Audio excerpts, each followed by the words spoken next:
us. Morena tātou, nau mai haramai and welcome this morning to the Civil Defence Emergency Management Group meeting being held today, Friday, the 5th of April 2024. I have an opening statement, which is standard, and I will just share the opening statement, which is a reminder, please, to members and staff that this meeting is being recorded and that the recording will be made available on the Bay of Plenty Regional Council website following the meeting. Can I also please remind all present that local government decision making affords no protection to councillors, council officers and the public for comments made during meetings that are subsequently challenged in a court of law and determined to be slanderous. Can I just also add on the back of that, for the time that we've been part of the joint committee, we've not had any comments made, as we're very clear of our purpose, which is in the interest to serve and look after the people of Toimwana of Bay of Plenty. With that reminder, we will invite Stace Taire, our Emergency Management Manager, to open our hui this morning, please, with karakia. Stace, we're in your hands.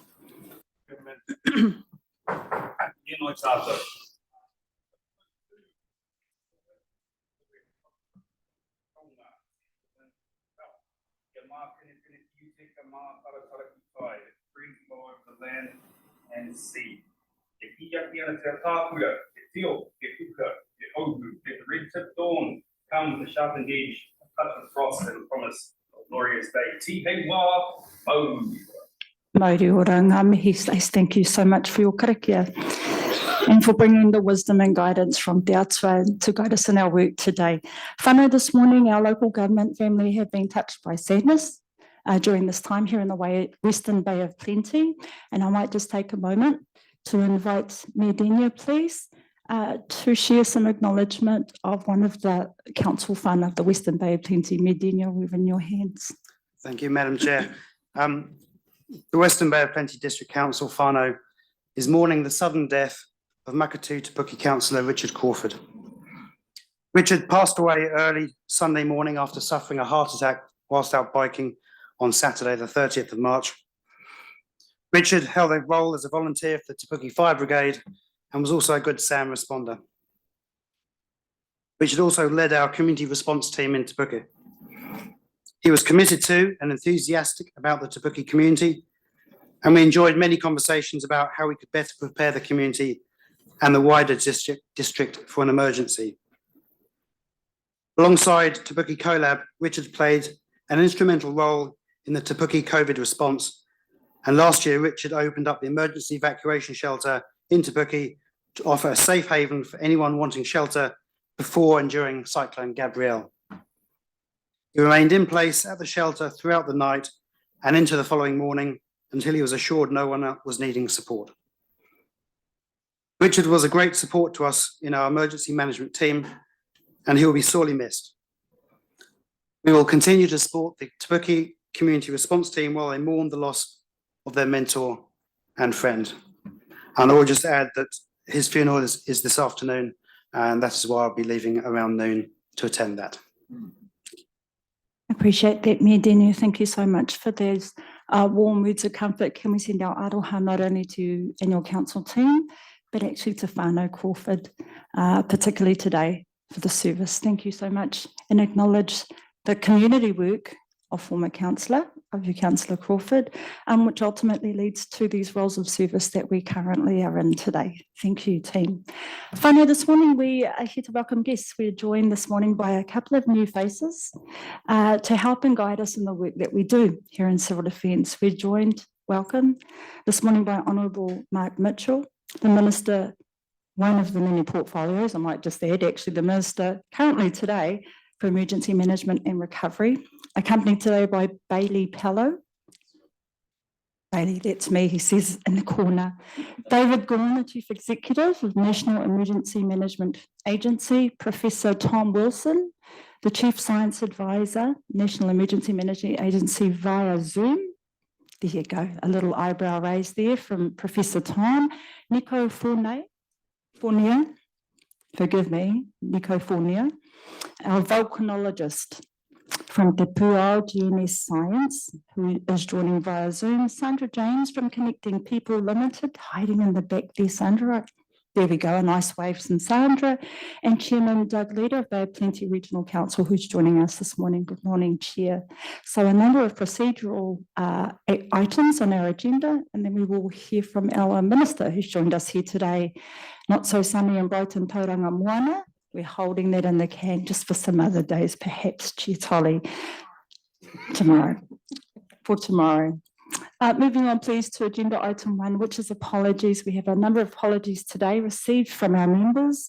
From Mayor Tapsell at Rotorua Lakes Council for an early departure, please, for Mayor Daniel to attend our tanihana, for Councillor Crawford for early departure at 11 a.m, Commissioner Chair Anne Tolley, alternate member Leslie Imink for Whakatane District Council, and for an early departure.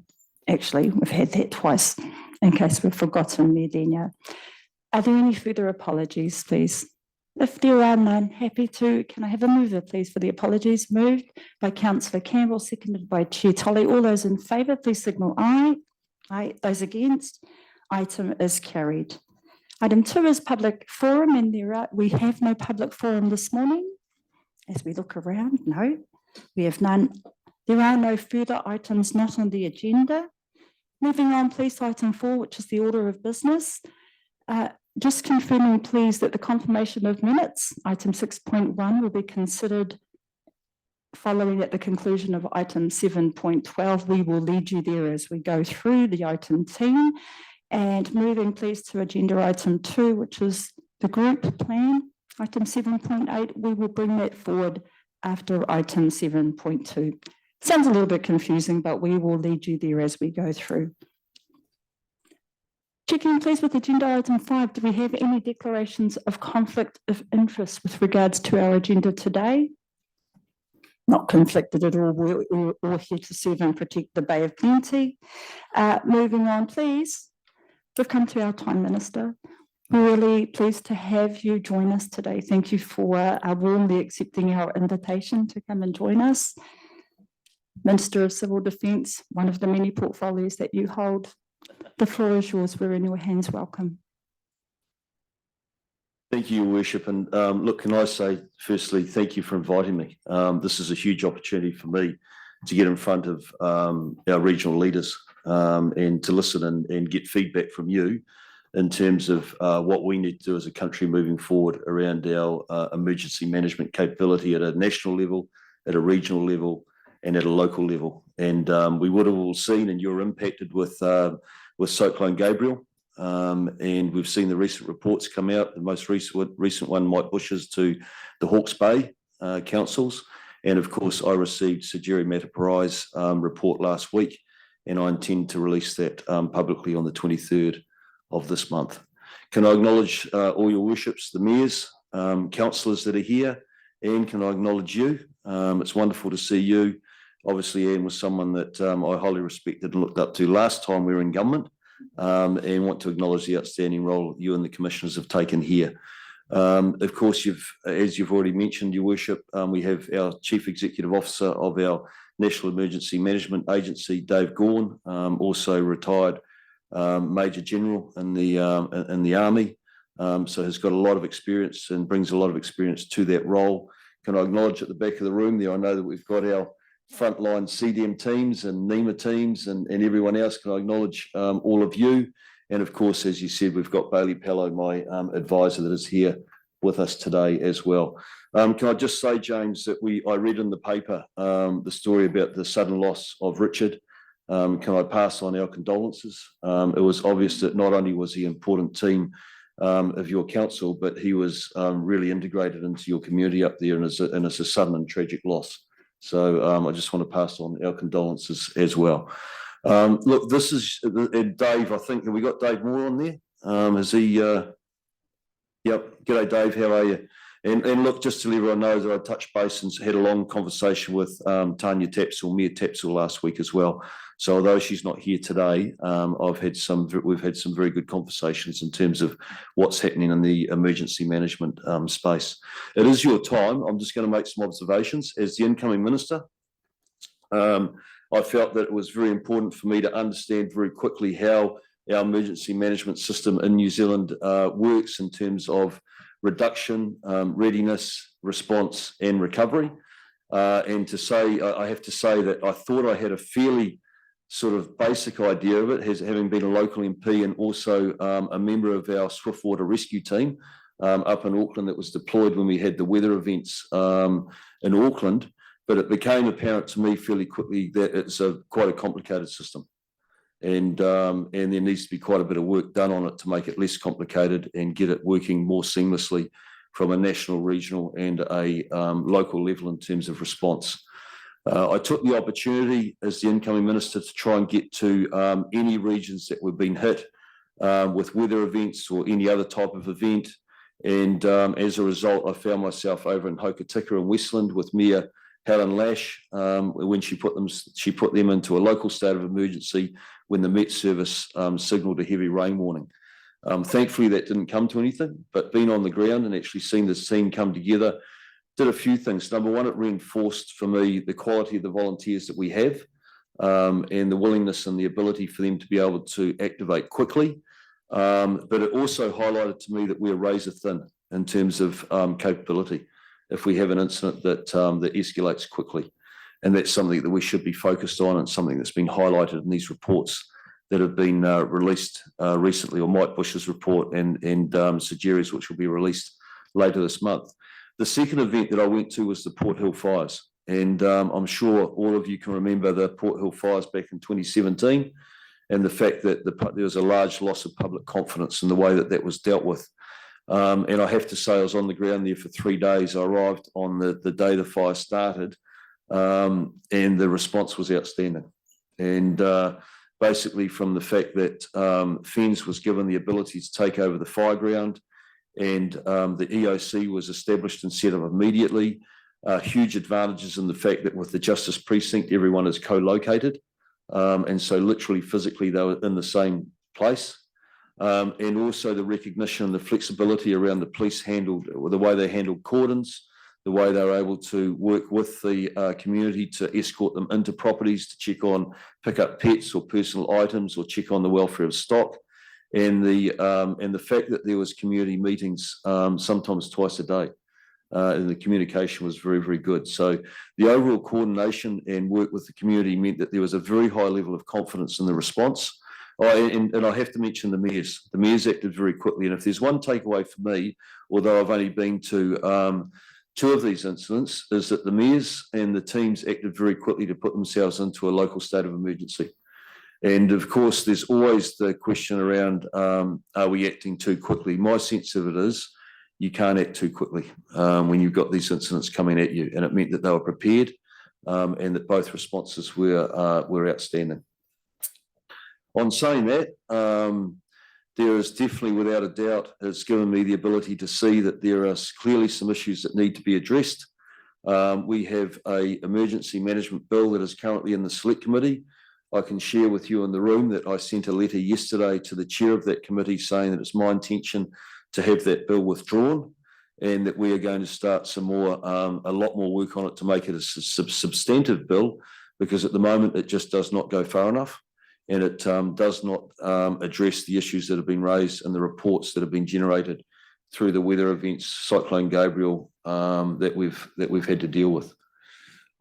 So that's sort of where we are. That's where I am at the moment in terms of where we are with emergency management, in the sense that at a national level is that we are pulling that legislation out, and I'd welcome and I would hope that you will have input into that new bill, because it's a huge opportunity for us to make sure that we can support the local response, the regional response and the national response, and it is coordinated.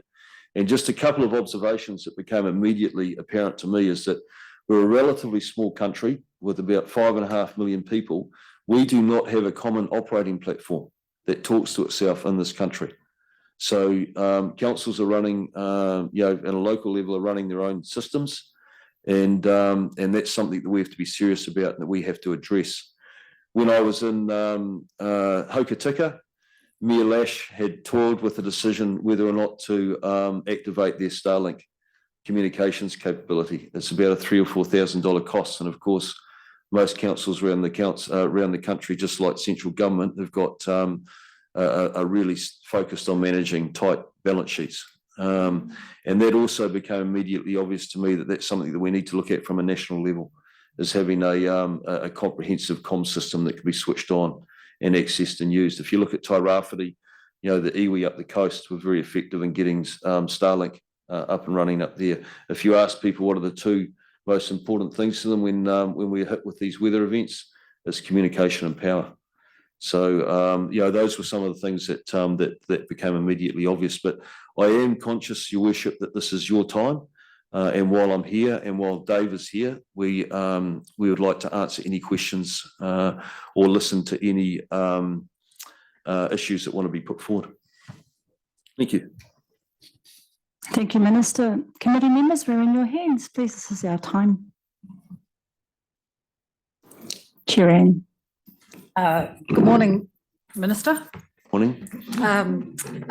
It's much warmer up here than Wellington too, by the way. It always is. Always is. I used to tell you that a lot. Look, thank you very much for that. It's interesting that you're withdrawing the bill rather than an SOP, because it does take longer to get it back into the system. And I guess as we're heading into winter, when we're most likely to get events, but you know what you're doing clearly. Well, just very quickly on that, I paused the bill and I did look at using SOPs to try and strengthen it. The fact of the matter is it's so far out the scope of the original bill, and by the way, the original bill in its current form, it's nothing in terms of response coming into the winter. We have to take it out and we have to do major work on it to make it substantive to deal with what we need to deal with. The two things that I picked up have a very quick read of Mike Bush's report. One is that sort of paper-based signature that's needed. I mean, we really have moved a long way away from that, surely. And then the second, and you mentioned it about declaring a state of emergency early. One of his suggestions was that there was a lesser major event or something which might give communities a bit more warning. Is that something that you're looking at? Yeah, so that is definitely something we will look at as part of the recommendation contained inside his report. I think really at the end of the day that going into a local state of emergency, what it effectively means is you can start getting people out of their homes. So there is an opportunity there, and obviously we'll seek feedback in terms of whether or not there is a layered system that you could have in terms of escalation through to a local state of emergency. Then lastly, you mentioned flexibility of police in Christchurch. One of the issues we faced here in Edgecombe when we had the floods here, I actually had to make a call as the minister responsible. I had to make a call to the police commissioner to get some people of in the hierarchy, some senior people here who could give orders, because they blocked off all the roads and they just had constables and farmers trying to get to stock and make sure that stock were fed. They were stopping them. So farmers, being what they are, were taking every route they could to look after their stock. But that inflexibility of the hierarchical system of police really became a major problem. So really good point, and I can say that lessons learned, both over in Westland and in at the Port Hill fires, the police are taking a much more pragmatic approach to those cordons, and they're realising that actually you can help manage that by doing escorts into properties, doing stock welfare checks, which happened, and allowing people things to pick up personal items even, or recover pets and things like that. So yes, there has definitely been a change in the way that it used to be a hard lockdown and a hard cordon. There's now a far more pragmatic, common sense approach being taken to that. Medina. I too was interested in your announcements or mentioning of the bill being withdrawn, and you've given clear indication that that's because you want to make substantive changes. Do you have any indication at this point what direction of substantive changes you want to make? I'm conscious that you can't probably tell us all, but what's the direction you want to go?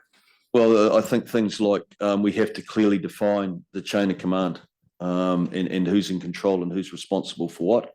I think that we need to clarify community groups and how they interact and have a voice. Iwi have got a very big role to play also in emergency response, and we need to recognise and work out how that is recognised inside the bill. So, you know, there's a whole raft of things. There's a lot of recommendations that are coming out of both reports that we have to take into account. But we have an opportunity to make this a substantive bill and to see just how far we can go. I mean, I know that over in the Hawke's Bay and Tairāwhiti, we've had to use orders in council. That's a very clunky and not a very efficient method of being able to respond quickly to the community's needs. So there might be opportunities inside the emergency management bill to deal with and address those sort of issues as well. Luca. I'd just like to congratulate you on mentioning the word complexity, because it is quite a complex system that we're dealing with here, and complex things generally can break down. And in an emergency management situation, you don't want things breaking down. So thank you for that. Look, I agree with you, and that's, as the incoming minister, it became very apparent to me that it was deeply complex in terms of there's still uncertainty often around who's reporting to who's making decisions, who's in charge of this. And like I said to you, the reality of it is that if a situation escalates, we're razor thin in terms of capability, and we've got and one of the things, a consistent thing that's going to be in both these reports, is that we've got to build out that capability more. Thank you for that, Minister. Deputy Mayor Kai Fong, while we're in the arena of capability building, perhaps you might have a comment for the Minister regarding local council community capability building and the very light resource that's associated with that capability build. Can I invite you in, Deputy Mayor Mong? Thank you, Chair, for that. I sent that question in earlier. And morning, Minister. Sandra Kai Fong here from the Rotorua Lakes Council. I know you've met with Mayor Tatzel, but the question that was raised was, and I know you've mentioned just before about the need to have some national resources, but obviously some capabilities will still need to remain with councils. And so, you know, with legislation and responsibilities, councils have been asked to step up and do more and more, but the actual cost of providing those resources for the training, the development, and actually just providing the civil defence services within council falls on the ratepayer. And is there any likelihood within the bill or government looking at future funding for councils when they're required to provide these services?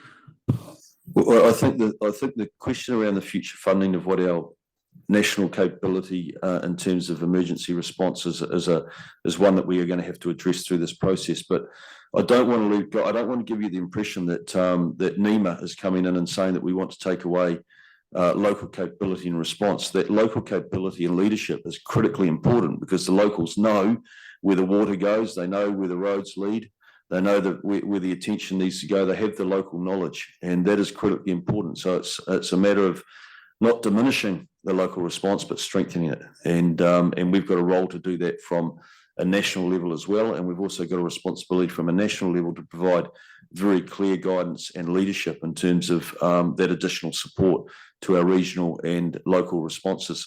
It comes down to your own council in terms of how you prioritise civil defence and emergency management. I can tell you, getting around the country, some councils prioritise it, and they're very good. They've got very good plans, and they have deep capability.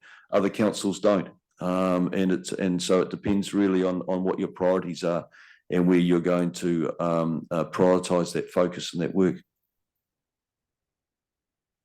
Thank you, Minister. Thank you. It's just obviously given that lots of councils like us facing significant rates rises, and so it's a question of, you know, where does those priorities sit? Infrastructure is a key one. Yeah, and those are not those. Sorry, I spoke over you. You're just saying that it's a matter of prioritising.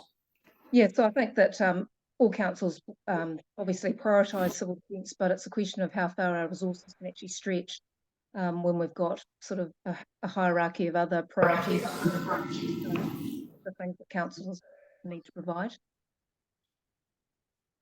Ben, so it was just Yeah, listen, I have complete sympathy for you in terms of prioritising. I just think, that is something that mayors and councillors obviously discuss and struggle with in terms of where does the limited funds go. I mean, I'm obviously focused on it, making sure that we've got a professionalised and resilient emergency management system throughout the whole country so that we can respond. The reality for us as a country is there's only one country in the world that's more likely to be hit with a weather event, and that is Bangladesh. So we are right up there. We know that we are going to continue to be hit with weather events. And from what I see and what I understand here in the Bay of Plenty, the councils do prioritise it. They are, you are recognised as having very good response. You have been hit with several weather events over the years. Gabriel did touch you as well. You've had White Island, which of course was a terrible tragedy. So, but it's continuing to build on that capability, and it's continuing to recognise that as a country we could face some major events, whether it be earthquakes. We've got 2 major fault lines that run through our country, whether it be tsunamis, we're a coastal nation, or whether it be ongoing weather events. Thank you, Minister. Chair Leader. Thank you, Chair. Firstly, Minister, thanks for coming today. You've got a portfolio that's got a lot of challenges in front of it in terms of rectifying what I think everybody agrees could be a better system. Could I just follow up in terms of Commissioner Tolley's comments about, and I've heard you say several times, your emphasis is in better utilisation of the local knowledge. As you know, in emergency management, you've got emergency management, you've got to have planning, but there are also those crises that appear in terms of emergency management. And dare I say it, in terms of local government, everything's driven by process. But in times when you have these crises appear, I think what we do need is people who are really good at command and control. And, there are circumstances when command and control has to be put in place and better than the process. In terms of the examples I've been involved in, the Edgecombe floods in 2017, there were some really simple issues there that should have been resolved right up front much earlier. And just because I knew the system, my involvement in going to the area commander at the time, who wasn't being utilised, with one conversation in 5 minutes, some really difficult things were resolved. And similarly, in terms of the White Island thing, I think the utilisation of the local knowledge, especially in terms of the tourist operators and the police department, weren't utilised. They were subverted in the interests of the national input that came in. And I think when you're dealing with some of these crises, as I said, you've got to utilise the local people. We do have to have processes and planning, but there are circumstances where people have just got to make decisions. I agree with you. I mean, you're dealing with an emergency situation. I think without a doubt, you will not have an effective response if you're not being led by the local response. The national response should come in and support that with additional resource and capability. But to be really effective, especially initially, it's got to be locally led. And one of the things that the reports have shown is that we've got work to do at every level, whether it be local, regional or national. And I think that you hit the nail on the head when you talked about leadership. And that's something that we have to invest in heavily as our people, and giving them the skills and the leadership and the clarity in terms of what their roles are. And that will go a long way to improving and putting us in a much better position as a country in terms of dealing with any of our emergency management moving forward. Thank you, Minister. Meluka. I'm going to take the risk of seeming like a complete idiot and ask a question that you may or may not have an answer to. You've mentioned most of the obvious risks that the country is susceptible to, flooding, tsunamis and all of that. But there's a few what are considered global existential threats that you haven't made any mention of. Nuclear war might sound ridiculous, but given the recent events, geopolitical events, I think that the risk is not insignificant 10 to 20% maybe. There are also other things like solar flares and whatnot. Artificial intelligence, maybe. Would you comment on what our thinking is in that area? Because I ask this question often, but never really get a very clear answer. It's And not nuclear war in particular. look. It's It- not a. It's definitely not a stupid question. When you look at the geopolitical situation around the world at the moment, it's extremely unstable. The amount of conflict that we're currently seeing, half it's not even reported on. So it'd be naive of us to sit down here and say that that we're completely insulated from that and it's not going to affect us. It'll affect us in many different ways. Global instability. I mean, you've seen that we've just had to put troops up into the Middle East because our supply chain has been attacked up there. So there's economic impacts. Economic stability for us. It's all of it's linked into what's happening globally at the moment. So it's not a stupid question at all. In terms of a direct nuclear threat to us, that is something that will be dealt with and will be looked at in terms of what we need to do or around mitigation at an ODS level. So at a very senior government level, there'll be strategies and intelligence and information that's received to be able to gauge how exposed are we, what is our level of threat, what if things were to descend into some sort of nuclear conflict, and how do we see that impacting us. So that type of work will be going on. That doesn't sit inside the emergency management side of things at the moment. ODS sits above NEMA, but certainly the strengthening our ability to be able to respond to tsunamis, floods, volcanoes, and earthquakes means that we've got a stronger response to anything that may come our way. So we're just fully focused on making sure that at the moment we strengthen both that national, regional, and local response. It's not. I guess my message to you is it's not a stupid question. Can I brief you on what's happening? Yeah.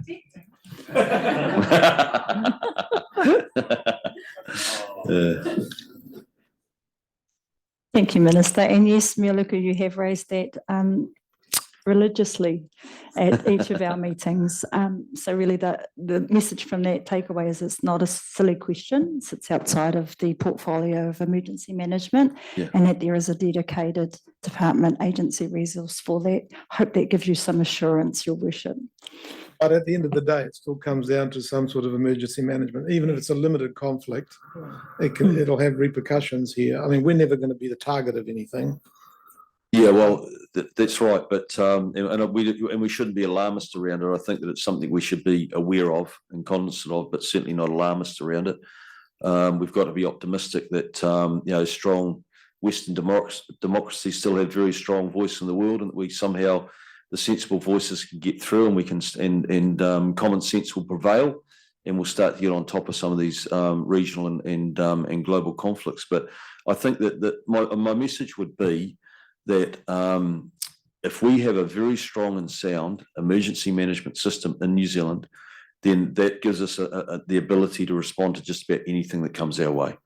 It's about having that strong leadership, having that national, regional, and local response coordinated and sorted out, and we should be able to respond. We will respond to anything that comes our way. Now, the size of what we have to deal with is going to dictate in terms of our response, but we are working towards, without a doubt, a major earthquake. Like I said, we've got 2 major faults running through the country. Those are probably our worst case scenarios. And of course, that is what everyone works towards, being able to deal with that. Te Tali. Minister, so it's good to hear you talking about that, the importance of that local knowledge. So when you're looking then at this new piece of legislation to try and embed that, you've got a report from Mike Bush on, if you look at the recent events in Tairāwhiti and Hawke's Bay. So you've got a report from Mike Bush which isn't from a police perspective, but that's his background. And then you've got a report from Jerry Matapiwa, which will again come from that military organisational sort of background. There is a report, I understand that the councils themselves have done a review, and you haven't mentioned that, but to embed that local view and knowledge and role, are you then also looking to incorporate their recommendations? Because they're the ones that actually have to deal with it until everything else comes in. Yes. On top of that, because it's just that you haven't mentioned. No, absolutely. I think, Dave, correct me. I think isn't there about 20 different reports? About 35 and counting. Yeah. So there's we've got, there's a lot of reports, and all of them can inform us of something in terms of our response now, and especially with making sure that we get that emergency management bill into fit for purpose legislation. Yeah. Yeah, just to add, Minister, we just kicked off a body of work, which is we're calling it a review of the reviews, and that's to look at the national systemic issues and the common themes throughout the whole lot. Jerry Matapiwa's report is not military in terms of its structure or its thinking, and in fact, the members of the team included business, included local, included national policy. So it's a very broad report. But we are actually reviewing, as I say, the review of the reviews, and there's about 35-ish currently that we're aware of, and more continue to be commissioned currently. Yeah, it's just, and I wasn't meaning that either Mike or Jerry would come at it from that perspective, but No. it's the people who are actually dealing with it at the time. Absolutely. And trying to work through the complexities and the processes. Yep. That it's really critical, because it's easy to come in afterwards and pick everything apart. Absolutely. And say, well, this could have been done and this should have been done, etc., and we could make this better. But those people that are actually having to deal with it on a day-to-day basis, and I look at, I just think of what we went through with the Edgecombe floods. Every day there was another process in the way of actual responding, and so it's those people that need to have that fed up. Yeah, you've raised a very good point. I just want to say that it's been a very traumatic process for the people in Hawke's Bay and Tairāwhiti to go through. You had CDM controllers out there, you had people out there doing their best, and I think the best way to sum it up is the system let a lot of those people down. But to recognise that everyone was actually just trying to do their best. It's just that the system didn't support them properly in doing that.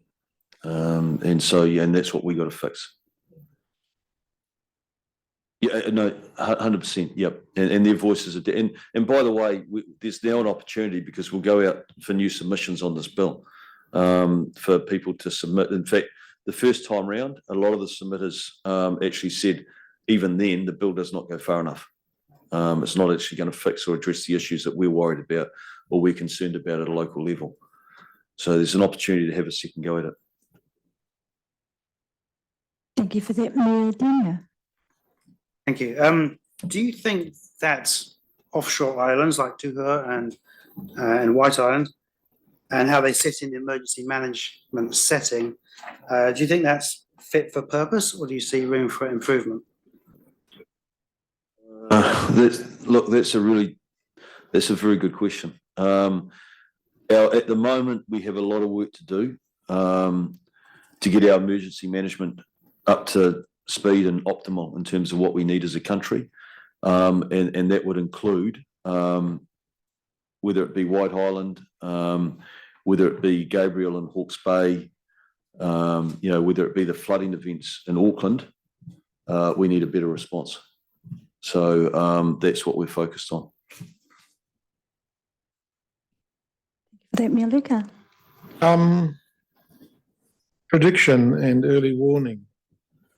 Are we looking at bolstering any of that? Because how you respond to an emergency event can be very much determined, and the cascade of events that happens after that is how well you know that an event's going to happen before time.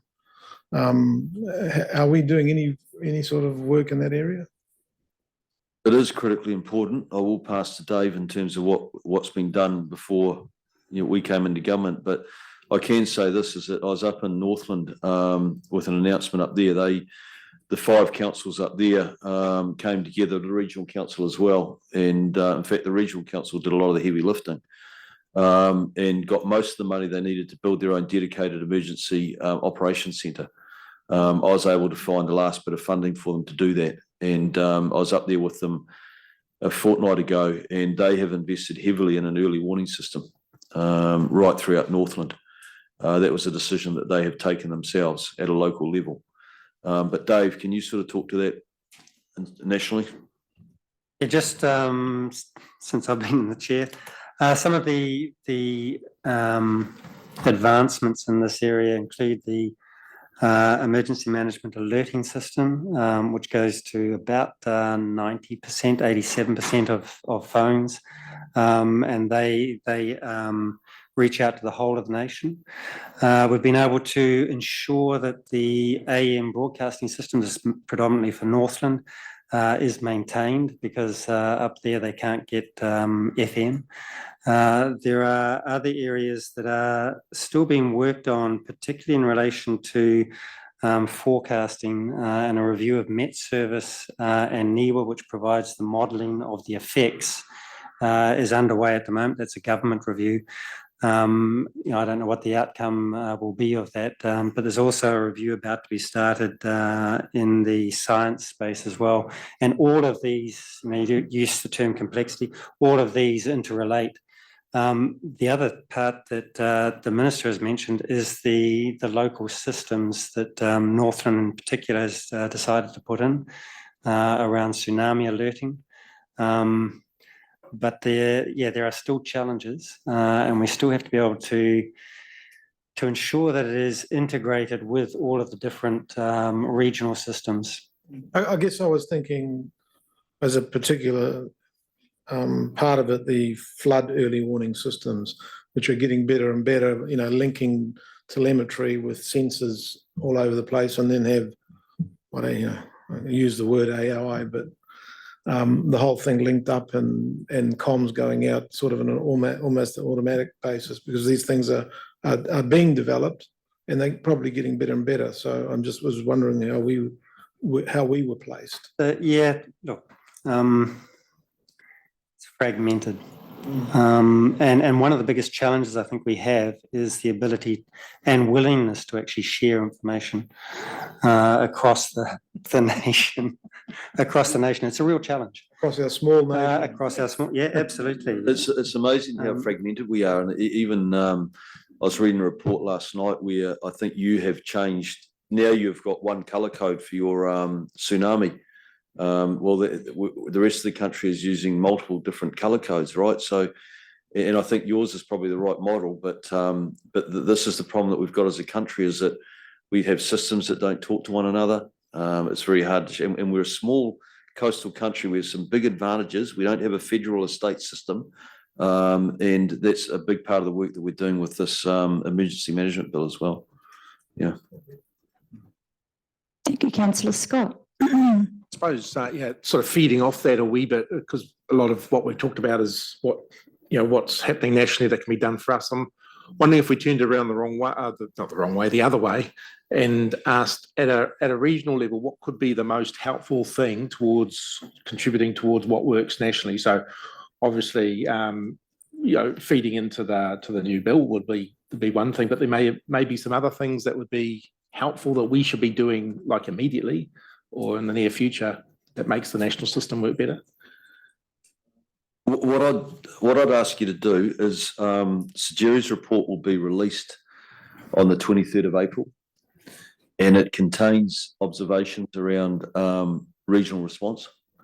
And so I'd direct you to definitely read that, and then back that up with a submission on the new bill. Yeah. Thank you, Minister Meluka. I'm just wondering if you would talk a little bit about your thinking around the insurance landscape. Because that particularly pertains to, recovery phase, but what's your thinking in that area? I've met with the insurance companies and it was, I wasn't sure what the nature of the meeting was going to be because, when you look at the Christchurch earthquakes, there had to be some serious conversations had with insurance providers in terms of trying to resolve the issues down there. But I have to say that having met with all the major insurance companies, that they have responded well. They have actually stood up and done their bit, and I think probably they're getting better at it as well. One of the things that I'm really focused on is making sure that the big reinsurance agencies overseas see us as being a country that is likely to be hit with more weather events, having a very good emergency management system, because that will obviously be taken into consideration in terms of reinsurance and insurance products back here in New Zealand. Chair Tully. Just following up on that, we'll show you something today. There is a gap, and I think Auckland and us are two examples of where there's cliff faces being affected by the weather and falling away. And we'll show you there's three houses affected. I think there'll be could possibly be some in Western Bay where just out the local government really is stymied. So both the region and the district authority are at odds, and the insurance should come through the middle, but doesn't. So we'll talk you through that today. But if you are working with insurance, it would be helpful. Otherwise, people are left literally hanging. Can't get into their house, but can't get insurance on it. Some of that's our systems, but some of that might be able to be resolved at a national level. Yeah, and those are the things that it's very helpful for me to know about, and I can definitely take that back. My sense of it is the insurance companies are trying to respond. They're actually trying to come up with new products. So they're actually, I was pleasantly surprised. They're taking this seriously. They're trying to respond as quickly as they can, and they're working on new products and things that can actually help their customers. So, yeah. Thank you for that, Minister. Councillor Campbell. Thank you. Thank you, Minister, and welcome to the Bay of Plenty. And there's plenty of disasters, I can assure you, that come and go from time to time. I've been rather fortunate as the Mayor of Kawerau for 21 years. No disasters while I was there, and then I get out of there and Mayor Tanui ended up with 1,000 earthquakes in 10 days. So that was a bit of an eye-opener. But I think the most important thing from my point of view as a regional councillor now is that for my sins, I've been put on to deal with spatial planning.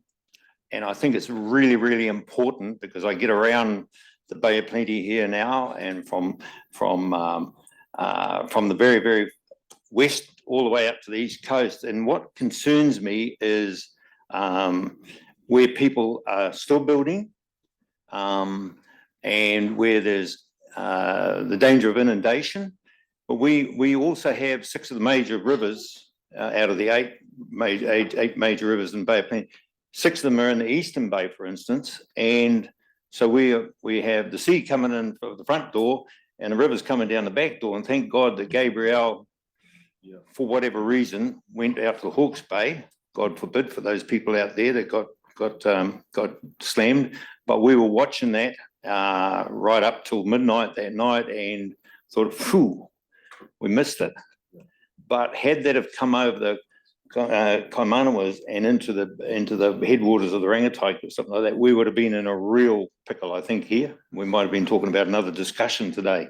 But what I'm concerned about is to make sure that your new bill does bring in spatial planning, and it's important that why would we put people at risk and tell them, no, it's a great place to live, great place to build a house, knowing full well that it's quite likely that should there be a major disaster such as tsunami or flooding, that they could be inundated. So that's a sort of a little bit of a concern from my point, but just putting that on the table. It's a great point, and it's something that has been raised and talked about in Westland. They've got about 3,000 hectares of land there that currently is productive that they know eventually is probably going to go underwater. And so they've got managed retreat issues. And the mayors were being asked in Christchurch about rebuilding and the use of land in the Port Hills. And so the issue is, and of course, when I said the 4 R's and the first one is reduction, that's exactly what it's about.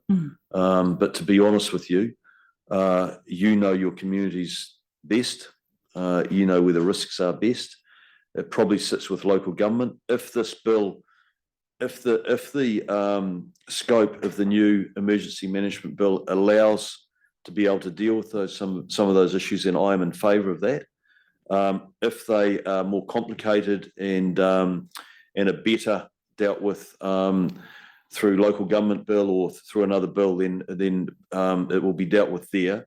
But I can assure you that at central government level, we are keenly aware that this has to be more work done on this, without a doubt. Thank you for that, Minister. Team, we are aware that our Minister is needing to take leave, as well as Chair Tolly. Nothing like a former Major General in the room to keep us very punctual as he's watching the time. And nothing wrong with that, Minister. We thank you for your time today, for giving of your time to join us. Willingness and appetite, I think that was raised, or a lack thereof. Let's make sure in the work that we do that we don't misconstrue being official as being officious in the work that we do. We are definitely one team, all here to stand shoulder to shoulder in the work that we do. We just weave a different strand into the whāriki to help care for people, and also the opportunity, Minister, to make a submission into this review of the review of the bill. There gets to a point absolutely where it's pointless tinkering around in the toolbox when actually fundamentally you need to review what it is that you're doing in the first place. So we thank you for that invitation. Thank you, Worship. Can I just say that one thing that we've identified, certainly at central government level, and definitely in the emergency management space, is one of the greatest strengths down in the Hawke's Bay is the way that councils work together, and the mayors came together, and that was a real strength. Right through up until today, when the Prime Minister and I met with them all in Wellington on Monday. And so can I just congratulate and acknowledge the way that you as leaders are doing exactly the same thing. It matters, especially when we get those weather events or the next emergency that we have to deal with. It really does matter when you've got strong, united leadership. So thank you. Thank you for that, Minister. We'll invite you to take your leave before we keep yapping around the table. Thank you for joining us, and enjoy your time in the beautiful Bay of Plenty. Thank you. Chair Tolly. And I don't want to over talk the Minister, but I'm going to leave now and escort the Minister. But this is my last meeting here. Next time you come together, of course, there will be an elected mayor of Tauranga.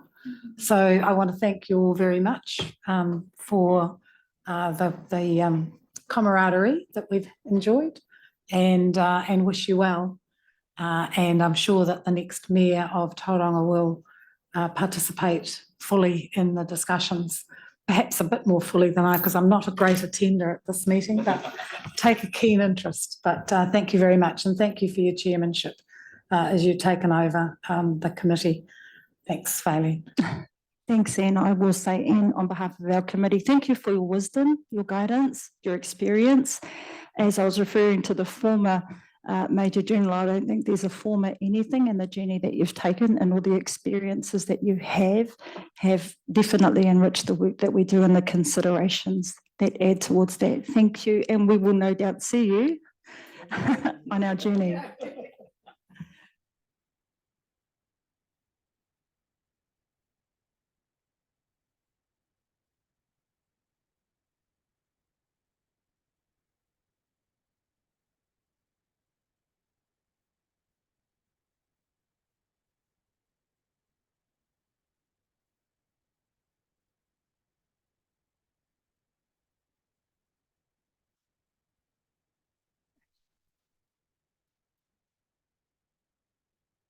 Take care and keep safe, team.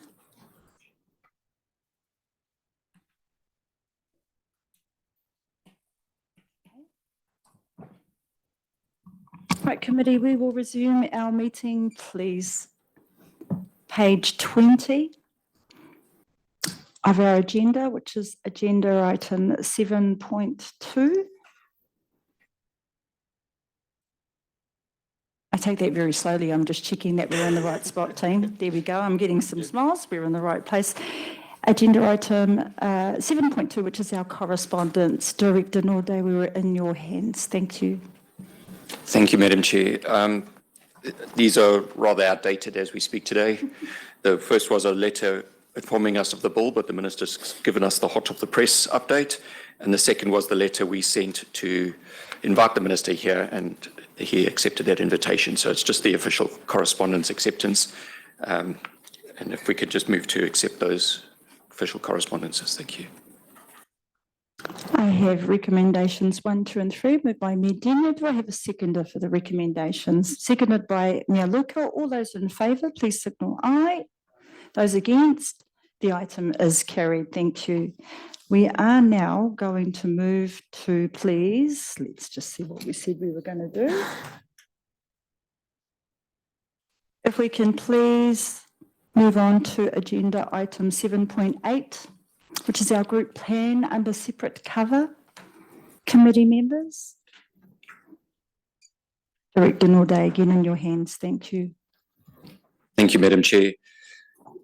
It's really coming to the conclusion of a great milestone in our work that we've been doing. The team across all our councils have been working on, which is our new civil defence group plan.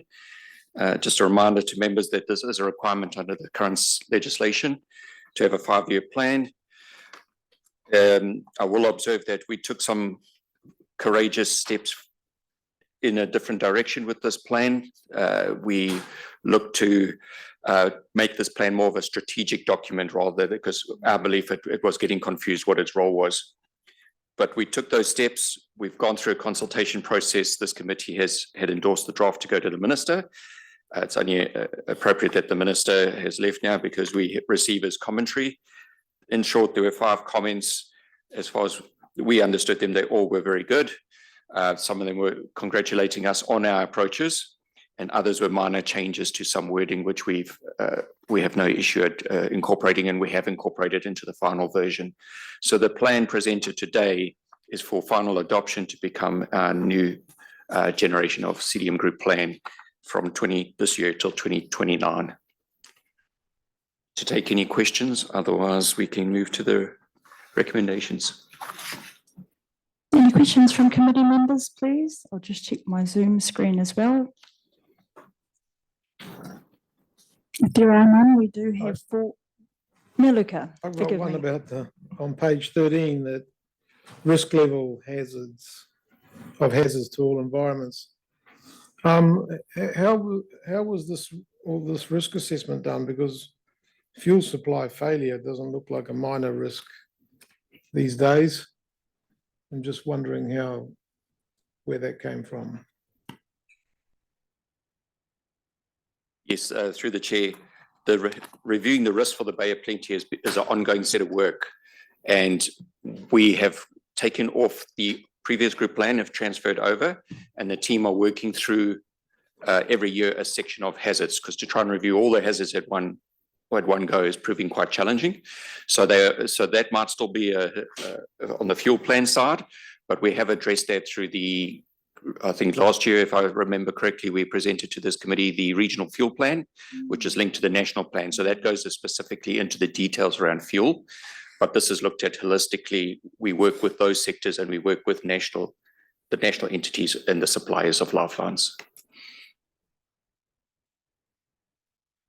I was just wondering about the methodology that's used to come up with those numbers on that graph. But anyway, it might be too. Thank you. Senior Advisor Gooden. Thank you. Through the chair, to answer your question, the methodology that's been used is based on the NEMA guidance. So they've developed a risk assessment director's guideline that was published last year, and we've utilised that risk assessment guideline in order to undertake the risk assessment through the process that we're running. It's modelled on the work that's developed the National Risk Register that you would have seen nationally. So we're trying to build that consistency nationally to regionally, and my understanding is the work that NEMA have done on that is based on international best practice as well. Right, so this is current as of last year or something? Senior Advisor Gordon, thank you. Through the chair. Yes, so there was basically a short-term review done. We had a contractor come in to undertake that for us to ensure that we weren't using fundamentally out-of-date data from the previous group plan. And as Clinton mentioned, the process is now to go through and to continue to update this over the next 5 years so that we're able to have a fully comprehensive risk assessment by the time we undertake the review of the 2030 group plan. How does that sound? Okay, thank you. Thank you, Mayor Luca. Any other questions from committee members? If there are none, we do have 4 recommendations with regards to the CEDAM group plan for 2024 to 29, the adoption of the group plan, receiving the report, receiving the letter from the Honourable Mark Mitchell, revoking the Bay of Plenty CEDAM group plan 2018 to 23, and approving the plan for adoption, approving the replacement of the 2018 to 23 plan with the 24 to 29 plan. For clarity and for members who are viewing this meeting and actually don't have the agenda in front of them, do I have a mover for all 4 recommendations? By Mayor Denyer. Do I have a seconder? Seconded by Mayor Luca. All those in favour, please signal aye. Those against? The item is carried. Returning back, please, to agenda item 7.3, which is on page 31 of our agenda. The appointment of the chair and deputy chair of the Bay of Plenty Civil Defence Emergency Management Coordinating Executive Group. Perhaps in the bill, we could review these very long positions that might help, particularly in times of crisis and urgency, for the remainder of the 2022 to 2025 triennium. Page 31, Director Norday, we're in your hands. Thank you. Thank you, Madam Chair. Just for the committee's background, I'll take the report as read. In essence, due to a change in chief executives at local authorities, the Bay of Plenty Chief Executives Forum have appointed Fiona McTavish from the CEO of the Bay of Plenty Regional Council as the new KEG chair, and in turn, Marty Greenfeld here, CEO of Tauranga City, is the deputy chair. So this is just a formality for this committee to recognise who their 2 executive leads are for that committee. Thank you. Happy to move. We have moved by Mayor Lucas, seconded by Councillor Campbell. All those in favour, please signal aye. Those against? The item is carried. Thank you. Moving on, please, to agenda item 7.4, which is the review of the Whakaari White Island eruption recovery. We are at page 34 of our agenda this morning, and we are inviting, please, our Julia Rewiti, Principal Advisor for Recovery, and Sandra James from Connecting People Limited. Welcome, Korua, to our debut this morning. Thank you for joining us. We are in your hands.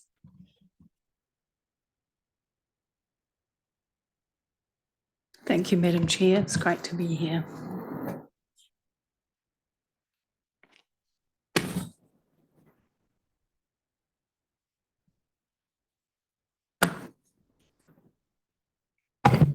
I hara te mea nui o te o. He tangata, he tangata, he tangata. What is the most important thing in the world? It is the people, it is the people, it is the people. I do want to start by acknowledging those who passed away and those who were injured, and the ongoing trauma and pain for them and their whānau. I would also like to acknowledge the spiritual and emotional impact for Ngāti Awa and the Bay of Plenty Civil Defence Emergency Management Group, Recovery Office staff, Ngāti Awa, the Whakatane District Council, and the many stakeholders involved in the recovery efforts under very trying circumstances. Finally, I would like to acknowledge the courage of the Bay of Plenty Civil Defence Emergency Management Group to do this work, and the opportunity to continue to learn and share the lessons from the Whakaari White Island recovery. Tēnā koutou, ko Sandra James tuku ingoa. I was the main contractor for this review, ably assisted by Jane Rowland. I've had 19 years experience in local government at the Waimakariri District Council, over 13 years experience in recovery at the national group and local levels. I was the lead social recovery at Waimakariri District Council, the New Zealand Red Cross Recovery Manager, in Canterbury Group CDM Recovery Manager. I think I'm up to my 12th recovery that I'm currently working in. I have worked for NEMA as a REMA. And Gabrielle, I have worked in Tararua District Council and currently working in Auckland as the Principal Advisor, Community and Social Recovery. Jane also has a lot of experience in emergency management, over 15 years working with crisis and emergency management, huge experience in risk reduction and governance. So together we worked on this review, and I'd like to acknowledge Jane's input. The key objective of the review was focused on the recovery phase of the Whakaari White Island emergency, which took place between the 20th of December 2019 and the 14th of January 2022. It did not investigate or consider response activities, just purely recovery. We were tasked to identify key outcomes, challenges and lessons from the Whakaari White Island eruption that occurred on the 9th of December 2019. We want to sincerely thank those who met with us to inform this review. We really appreciated the honest and thoughtful conversations that we had.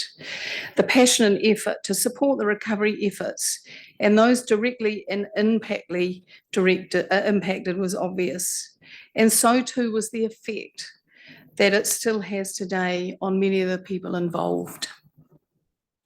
Bay of Plenty Civil Defence Emergency Management provided a list of 18 stakeholders and partners.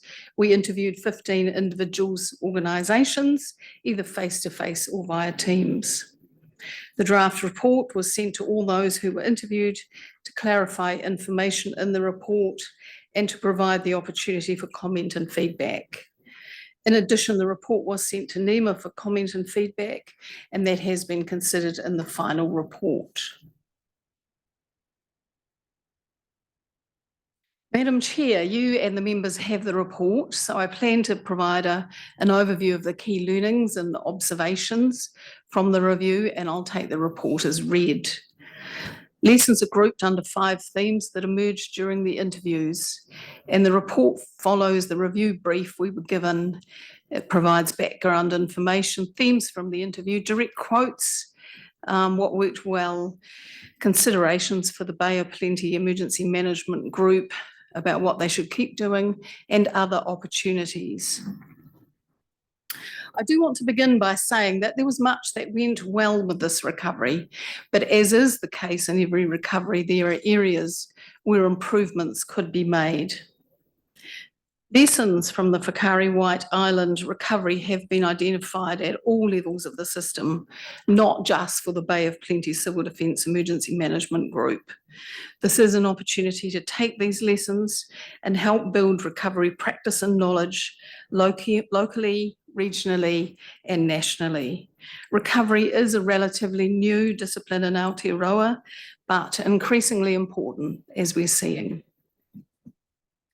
There was high national, this was a challenging and complex recovery. There was high national and international interest and media attention, as well as intense political interest. The emergency happened on a privately owned offshore island. This was essentially a local emergency with significant national impact. And the very nature of the emergency made this recovery both challenging and complex. Recovery is defined in the Civil Defence Emergency Management Act as the coordination of efforts and processes to bring about the immediate, medium and long-term holistic regeneration and enhancement of a community following an emergency. Some believed, overall the findings were that the recovery was effective and consistent with the legislation and the guidance provided. Some believed that approach, that framework was too rigid, too academic, and by the textbook, rather than responsive to community needs and pre-existing agreed ways that communities operate. In addition, the framework did not recognise Te Rūnanga o Ngāti Awa's significant interest and contribution before and after the eruption. Neither did the framework recognise the value of local government or its role and responsibilities, structure and current programme of work across the four wellbeings and within long-term plans. Recovery is a relatively new discipline. Often people with little or no experience or training in recovery find themselves in roles, and it was reported that at times there was a lack of common understanding of recovery arrangements, including roles and responsibilities at all levels, and how recovery frameworks could support and enable local processes, structures, and ways of working. Confusion and at times frustration were reported. Some believe the recovery system as a whole did not perform as well as it could for this event. There is the opportunity for you to use these findings in the report to begin a national conversation about reviewing the recovery system in New Zealand. Those interviewed believe that was both necessary and timely, and while there is much group can do to enhance recovery, they cannot do it if the system does not change.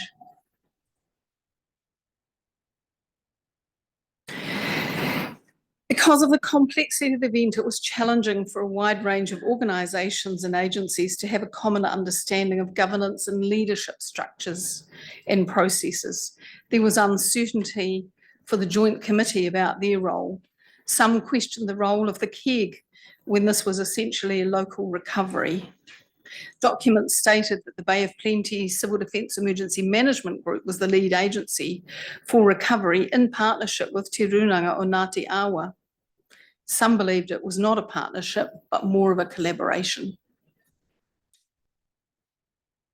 The group recovery manager led the recovery, and it was acknowledged by many that this would have been a challenging and difficult role for somebody from outside the community to undertake in the timeframe of the recovery.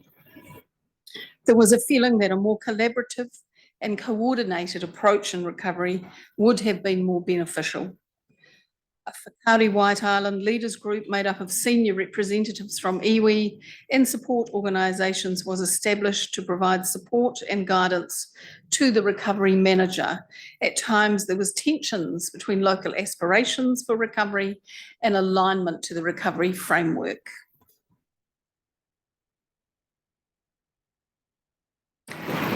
Ngāti Awa played a vital and important role in the Whakaari White Island recovery.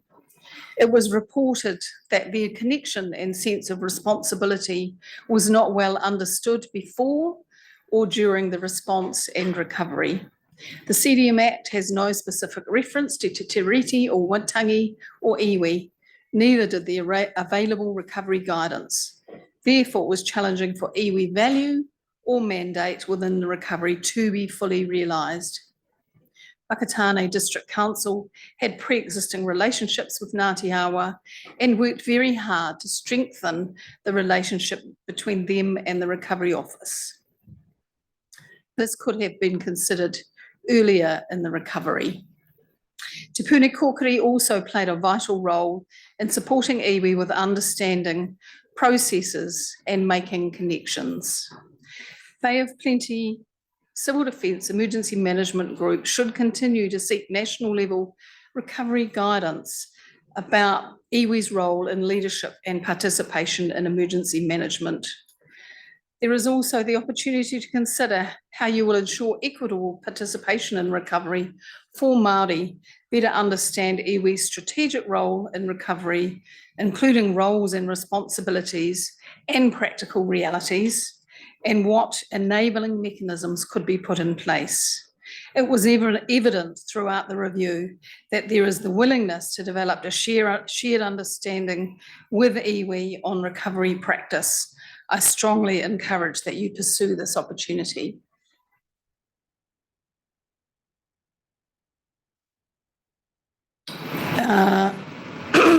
There was, excuse me, there was an MOU in place at the time of the event between the Minister of Local Government and the Bay of Plenty Civil Defence Emergency Management Group for response planning and activity. There was no such arrangement for recovery, leading to lack of clarity about the recovery role of the local authority, who was the Minister of Local Government for the impacted area. It was unclear whether, given the nature of the event and where recovery consequences were felt, who was responsible to lead the recovery. By default, Bay of Plenty Civil Defence Emergency Management Group became the lead for the recovery. No clarity is provided in either the CDM or local government acts for circumstances such as these. This led to complexity, is that word again, and there was not clarity about accountability and responsibilities. There is a need for the Bay of Plenty Civil Defence Emergency Management Group and the Minister of Local Government to fully understand roles and responsibilities in line with the CDM Act and the Local Government Act across the 4 Rs, and to put appropriate agreements and arrangements in place. Some understood the National Recovery Coordination Group role and think the interface worked well between national and regional recovery activity. For others, there was no visibility and they had little knowledge of the role of the National Recovery Coordination Group or actions they took. We recommend that the Bay of Plenty Civil Defence Emergency Management Group seek to better understand the National Recovery Coordination Group role, purpose, as well as responsibilities and accountabilities. It was not easy for local government agencies and organisations to understand how recovery funding worked in this event. There was not a clear understanding of financial roles and responsibilities from lead and support agencies. Reviewing recovery funding arrangements and ensuring they are understood by all stakeholders would give the group more clarity.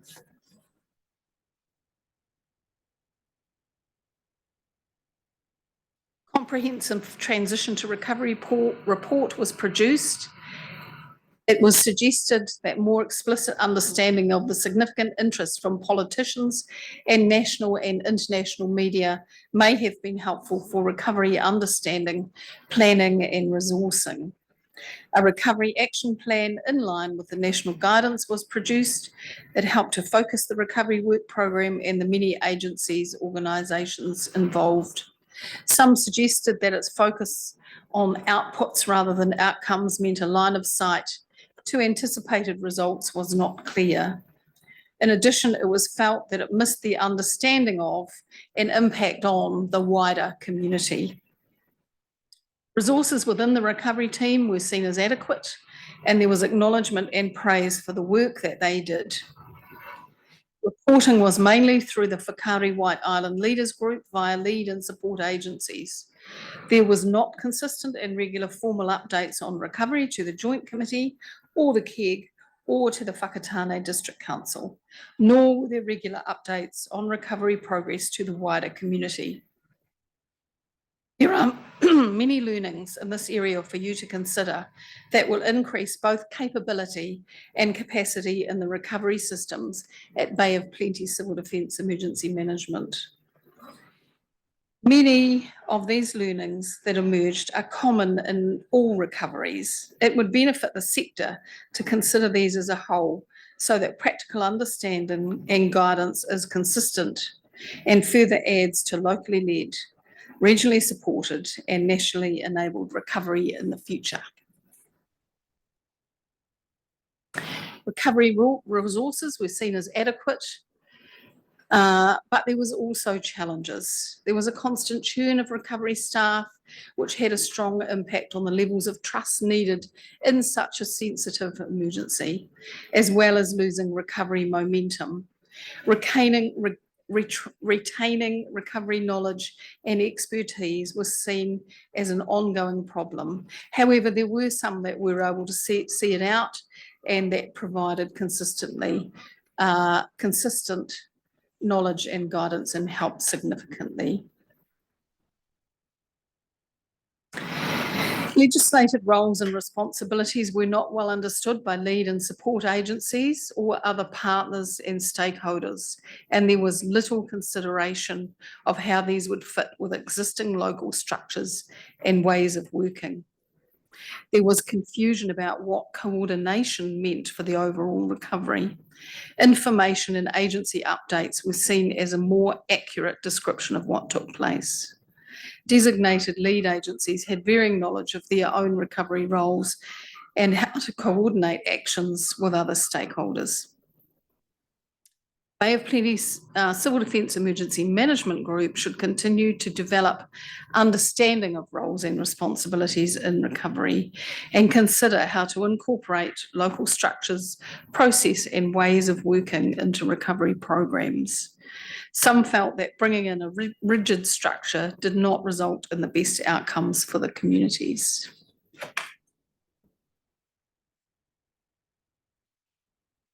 This was a highly sensitive and political recovery with wide local, national and international interest. Confidentiality at times caused tension between the agencies.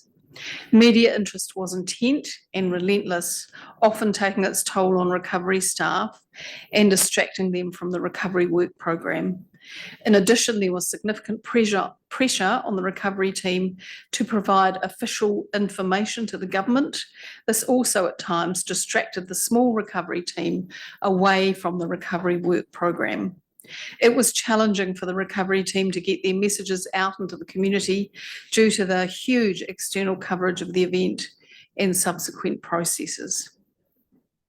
It was reported that the recovery communications role did a very, very good job of appraising media articles with all of that in mind. A community engagement stakeholder plan was developed but was not implemented due to the response to COVID-19. Some further development of recovery communications guidance and arrangements at the local and group levels, especially for mayors, would be helpful. Anniversary events were seen to be important. Some felt that support for official commemorations should continue at least until the 5th anniversary. Consideration should also be given to future official commemorations, as well as support for iwi and Whakatane District Council to engage with victims and their families to discuss a suitable physical memorial. The WorkSafe charges, police and coronial inquiries were very difficult for the local community on a day-to-day basis. Pending charges added another level of stress and uncertainty on top of the widespread grief and trauma experience for those working in recovery and the wider community. It was felt that national level support to deal with this complexity, along with the media pressure, was less consistent in recovery than response. COVID-19 caused disruption to some of the planned recovery actions. Social recovery plans in particular were impacted and paused, and some noted that it felt like the recovery went away. Sorry, I've turned one page too many. Recovery exit. The transition from recovery in February 2021 felt about right. A transition plan was developed in conjunction with the Whakaari White Island Leaders Group. Actions were identified to transition to agencies who had responsibility in particular areas. And it was acknowledged that psychosocial and economic support often needed longer term support, and some work was certainly still going on at the time of the review.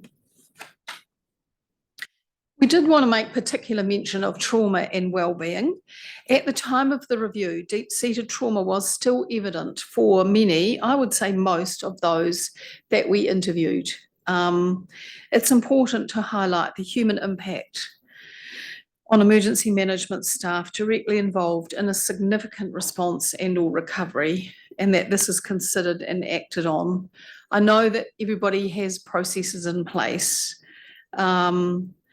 through workplace health and safety, but I think as a sector, this is something that we do need to put some effort in. We're certainly seeing that in Auckland at the moment as well. In addition, and this was a suggestion from somebody that we interviewed, you may wish to consider how you might publicly acknowledge and thank those involved in the rescue, response and recovery for the Whakaari White Island emergency.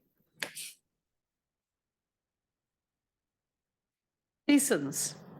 Lessons have been identified at all levels of the system, not just for the Bay of Plenty Civil Defence Emergency Management Group. Again, I will say there was much that went really well, but as is the case in every recovery, there are areas for improvement that could have been made. I encourage you to pick up the Wero. You've courageously started the journey of discovery and you have the opportunity to strengthen what exists and to keep building knowledge and capacity, not just for Bay of Plenty Civil Defence Emergency Management, but also nationally. I do want to thank you for this opportunity. It has been a privilege to meet your people and spend time with them hearing their stories. And best wishes for the mahi ahead. I'm now going to hand over to your recovery manager, Julian Rewiti, to talk to you about next steps, and then we'll be happy to take questions.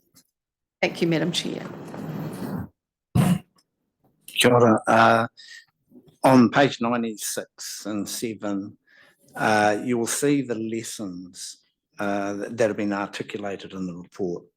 So Sandra's pretty much highlighted, this is not, a lot of these lessons aren't just about Whakaari, they are recovery wide lesson learning, if you like. So they apply to many recoveries. We went and took this through KEG and they mandated us to produce a action plan, taking every one of those lessons and scope them out as to what will be entailed in each of the lessons, showing from governance right through to how you deal with exit, for example. And clearly, for the Bay of Plenty Civil Defence Emergency Management Group, some of these would involve advocacy, some would involve projects and consideration, some would involve operation guides or learning capability, not only for staff involved, but also governance. So our role from this going forward would be to step through and scope out each one of those learnings and then put a program around that. That's all I wanted to say. Thank you, through the chair. Thank you, Julian. Do we have any comments? Thank you, actually, for the presentation. I just, as members are thinking of comments and questions, want to acknowledge at this time the then Joint Committee Chair, former Mayor Tenby Powell, and the then Mayor of Whakatane at the time, of Whakaari, Judy Turner. The ongoing trauma is not, I'm not sure that it ever ends, actually, to be really honest with you, and for the families that have been affected, all the support staff that responded, that were there just to help. Just want to acknowledge our former colleagues of this table at that time that led through that facilitated, enabled, empowered where they could, always with the intent to improve and grow and learn. Do we have any questions from committee members or comments, please? Luca. Thank you for that. I got stuck on the words partnership and collaboration that you used in the context of Ngāti Awa's engagement with Whakatane District Council, because they're actually quite tricky concepts. I mean, I've got a partnership with my wife, but we don't always collaborate. I'm just not sure what specifically, well, the specific aspects of both of the partnership and collaboration. Perhaps you can elaborate on it. I think what we heard was that Ngāti Awa, who worked extensively in the Whakatane community prior to the event, had extensive knowledge of how the community worked, connections, relationships, as well as having a spiritual connection to the island.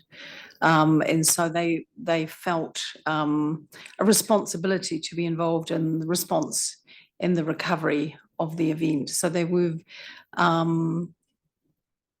wanted to be around the table in partnership and for their ideas to be heard and to be part of discussions and planning.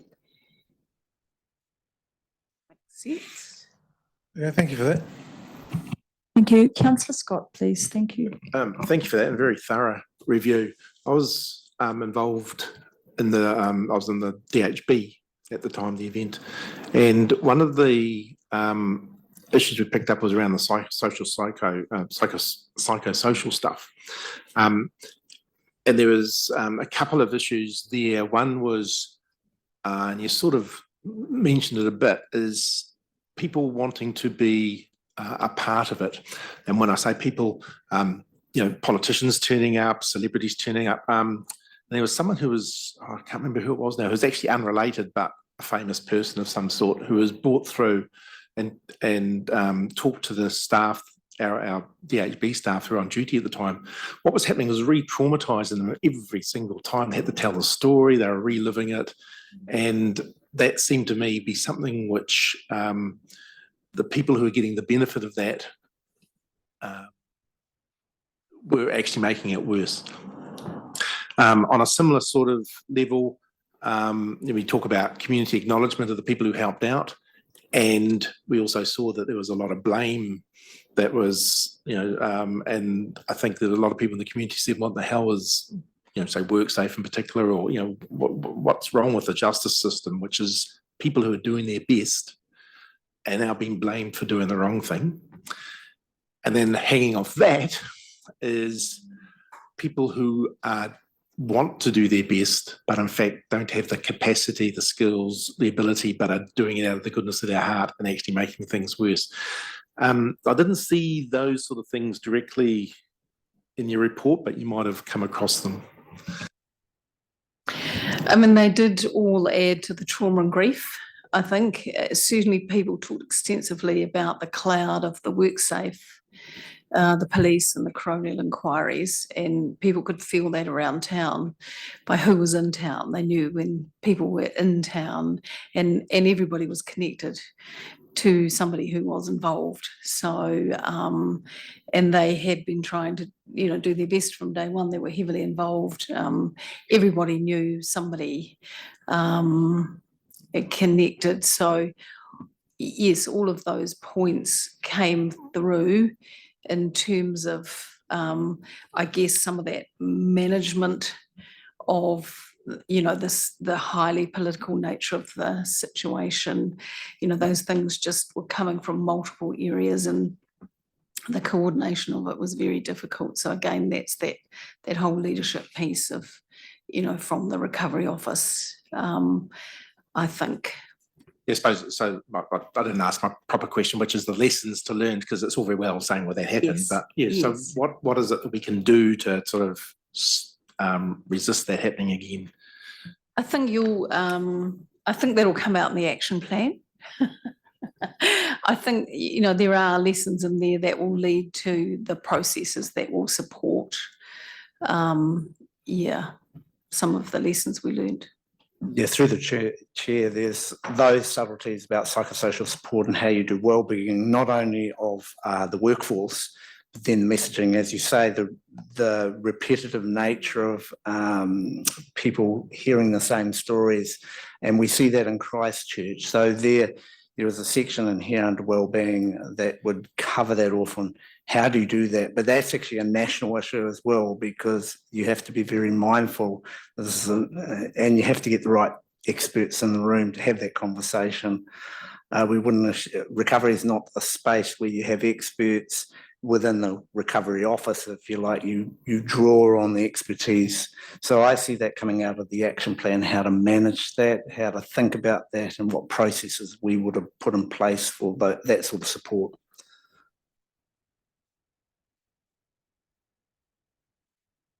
Thank you both again for your presentation. If we have no other further questions, actually I'm going to dovetail on that last comment that was made by Principal Advisor Rewiti, that there is an opportunity with the minister signalling the review of the bill to see what needs to lift nationally.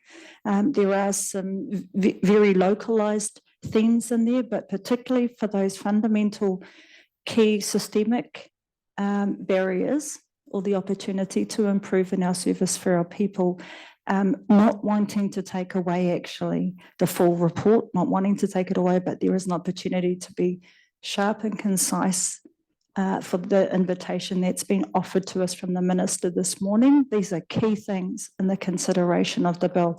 If fundamentally these are not in there, then you're trying to battle at the local front face to be able to get it on. So let's try and get the national settings correct as best as we can. But essentially, people look after people. Policies and procedures can only go so far and do so much. But let's actually use the tools and the invitations that are available to us. With that, I thank you both. If there's no further questions, can we have a recommendation?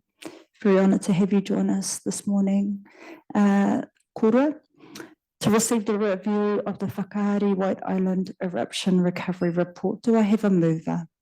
I have a mover in Mealuka. Do I have a seconder? In Medina, those in favour, please signal aye. Aye. Those against, the item is carried. Thank you both.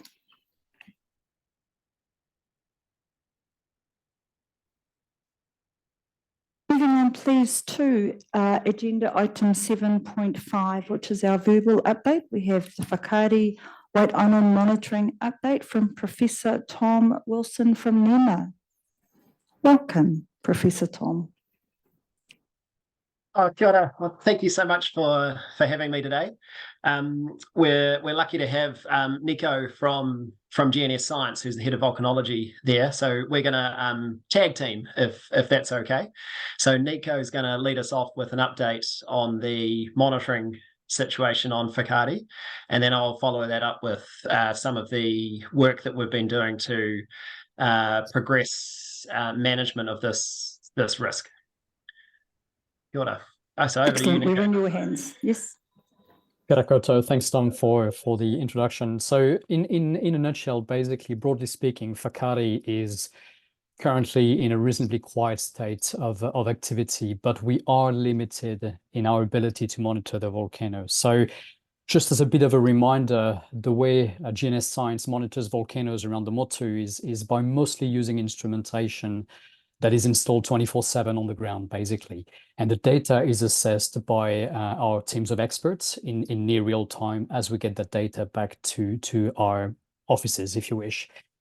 And that instrumentation at Whakaari was quite heavily damaged by the 2019 eruption. And in the years that followed, it slowly degraded through time up to the point where effectively it failed a few years later. So since the eruption, initially for safety concerns, but then due to complication, due to the owner's reluctance to allow access to the island, we have not been able to put boots back on the ground and to effectively maintain the equipment. And about 18 months ago, we finally lost all our on-the-ground monitoring instrumentation on the island. So what we're doing about this, we are currently monitoring the volcano using remote instrumentation. So basically remote observations, doing flights every few weeks around the island, using satellite techniques, looking at imagery from the coast, and also working closely with partner agencies like Met Service. But I want to stress that we are not able to monitor the activity in real time. We are just having this irregular information coming in through those observations. So we are able to provide broad indication of the general level of activity of the volcano every few weeks, but we are unable to provide a rapid assessment of the activity, whether it's the likelihood of further eruptions or even to have the ability to confirm or deny that an eruption is occurring in a timely fashion. So I just want to point out a few risks attached with that situation before passing on back to Tom. The first one is that there is an actual risk to the aviation if there are some low-flying aircrafts in the area. The second one is there is also a risk to maritime operations in the area because we're not able, again, to provide real-time advisory and update on the activity. And to a lower extent, there is also risk to the communities on the coast, especially the vulnerable communities, because of our inability to forecast potential ashfall that would be associated with a sudden eruption at the island. So that will be it for my general update. Happy to take questions, but in the meantime, passing on back to you, Tom. No, thanks, Nico. And certainly, Nico and I also just want to acknowledge the victims of the Whakaari eruption in 2019 and the ongoing effects, as we've just heard from Sandra and her team. So, so with that in mind, and the situation that Nico's outlined, last year, both GNS Science and Civil Aviation Authority escalated the issue to NEMA as the responsible agency for volcano under national arrangements. And really with this impasse of wanting to ensure that we've got the best possible risk management for volcanic risk with respect to Whakaari White Island. So what that led to was there'd been some work in terms of exploring what are the options for potentially getting access back onto island or other risk management options for managing that risk. But it was all quite messy, particularly with the lack of clarity around roles and responsibilities with the very particular and unique context that is Whakaari White Island in terms of that ownership structure and which agencies have roles and responsibilities there, as Sandra and others have articulated very eloquently already. So what we, as a NEMA, did was convene a multi-agency meeting, initially of central government agencies, to try and flush out what were the options and what had been done to date. And then that series of meetings grew to include Bay of Plenty Emergency Management, Bay of Plenty Regional Council, and other agencies that had roles and responsibilities there, but also to enhance, overall situational awareness. Just for the record, that initial group of agencies included Civil Aviation and Ministry of Transport, which is the agency that oversees CAA and also Maritime New Zealand. There was also GNS Science, Met Service, NEMA, and DIA has been invited along to those meetings as well.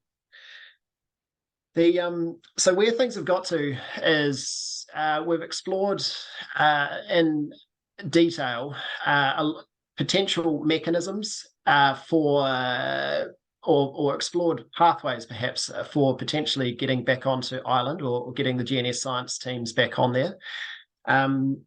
Be fair to say that most of those avenues have led to naught thus far. And so where things have got to is really trying to articulate what are the roles and responsibilities for different agencies of getting back on island, and with a view around the sustainable long-term risk management for the island as well. That's in progress. We're getting towards the end of that process, and we're hoping to have something more substantive to report in the next couple of months. But unfortunately, we were hoping to have something more substantive to report today, but sadly, we're still in progress on that. I think the other key point to note is there's this issue that Nico has raised of there potentially being an enhanced risk because of the lack of monitoring on the island, particularly for aviation. And I think it would be fair to characterise that as that by particularly the increase in uncertainty that provides, where we have much less ability to put protective actions in place if an ash cloud is produced and any other hazards, and how to manage that risk for aviation. So what we also did as part of these multi-agency meetings was to flush out or to particularly explore, I guess, what short-term risk management options have been utilised, and is everything practically been done that can manage the risk with the available tools that we have as of now. So one of the actions that the Civil Aviation Authority took was to issue what's called a NOTAM.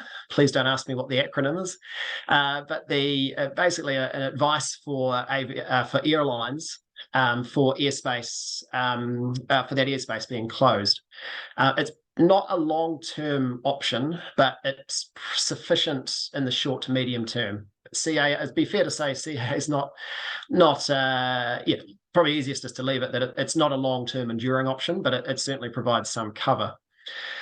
They had a NOTAM in place already, but through this process, they've doubled the airspace that area includes, which just provides a bit more, hopefully, protection or management of that risk. The other aspect that was flushed out was in terms of the maritime domain, and so some work was done, particularly with the harbour master in Whakatane, in Bay of Plenty, for enhancing awareness around what the issues with whakaari could be, or some of the hazards that could be with whakaari. And my understanding is that there's been work done or planned, at least, with GNS Science around looking at what a hazard map might be for areas close to whakaari, and what information can be provided to potential or in that maritime environment around whakaari, noting it's a common fishing location. It's probably where the sum of the update at this stage. Really happy to take any questions on that. I guess in summary, it's been somewhat of a journey, but really pleased now that we've got this multi-agency group, including Bay of Plenty group being part of that, and the Bay of Plenty Regional Council, and really trying to drive towards what might be some of the long-term sustainable risk management for Whakaari White Island, and just acknowledging the challenges that this has been, not just with the 2019 eruption, but even prior to that, with the very peculiar arrangements that exist with this privately owned offshore volcanic island. Kia ora. Kia ora, thank you. Mea Luka. Yeah, I was just wondering about what kind of monitoring you were doing on the island. I mean, presumably you've got ground-based sensors, and as you mentioned, they've been destroyed. What about space-based monitoring, infrared signatures and things like that? Because whakaari it's not just a threat to people who are fishing around the place. There's 22,000 of us live only 50 kilometres away, and there could be also, I don't know whether whakaari can turn into a super volcano or something like that, but it's a threat to not just visitors but the rest of us living on land as well, actually including most of the Bay of Plenty, really, if it decided to really get wild.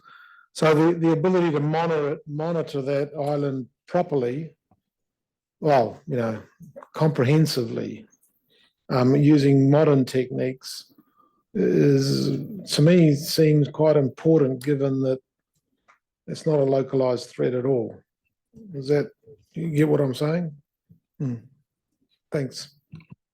Now, I'm probably happy to answer that point. So I think we would all agree there. And effectively, what we are doing is we are doing everything that can be done without putting boots on the island, basically. So you mentioned very rightly so the availability of some satellite techniques, and we use those on a daily basis for some of those. But the key point here is that all those techniques that we are using remotely are not providing real-time information. So we might have access to satellite information once a day, for instance, or for some of those once every other week. And we are using all those techniques available, but it does bring it back to the point that information is not available in real time. So if something happens and develops within a few hours, it is not something that we are currently in a position to address by using those other techniques. And what's preventing you from getting boots on the ground is that there's still too much activity there at the moment, or? No, so the current level, the current limitation is basically getting access granted by the owners of the island, effectively. Yeah, well, well, there's a serious problem because that island's not, as I said, not just a threat locally, it's a threat to everybody. So how can you not, I don't understand that bit, but anyway. Thank you, Mayor Luca. Perhaps it's the private property. Not sure. Perhaps we can pick this up later at the conclusion of our meeting with our volcanologist and Professor Tom to understand the detail behind it. Medenia. That almost covered my question, which was what was the problem of getting the boots on the ground? And I was going to say, I assume it's concern about future liabilities if that were to happen. Is that the case? I think it's probably best to comment, to leave the owners commenting on that rather than me personally, but maybe Tom want to add anything to that? Yeah, the challenges with it being a privately owned offshore island, the interpretation of the owners, as best we understand it, is that they are reluctant to allow any visitation onto the island because of their I'm not sure if I'm using the right words here, but obligations under the Health and Safety at Work Act. And again, as best I understand it, the challenges with having tools available for us to support getting access in there for GNS Science are fairly limited. But as I'm tried to probably inarticulately said before, we are working through what some of those options could look like and what are available under the current legislations. Thank you, Professor Tom. I was going to say I don't know if you're trying this one, but I would hope that some sort of indemnification could be arranged either locally or through central government. That way would be a useful way forward. But I appreciate your efforts in trying to progress that. Thank you. Thank you, Medenia. And we invite you to take your leave at the appropriate time for you to be able to support whānau Crawford. Thank you. Councillor Campbell, thank you. Yes, thank you, Chair. Look, I too have some concerns like Mayor Luca and Mayor Denia, as somebody that frequents pretty close to the island for fishing purposes. And there's quite a few faces I see around the room here that do the same thing.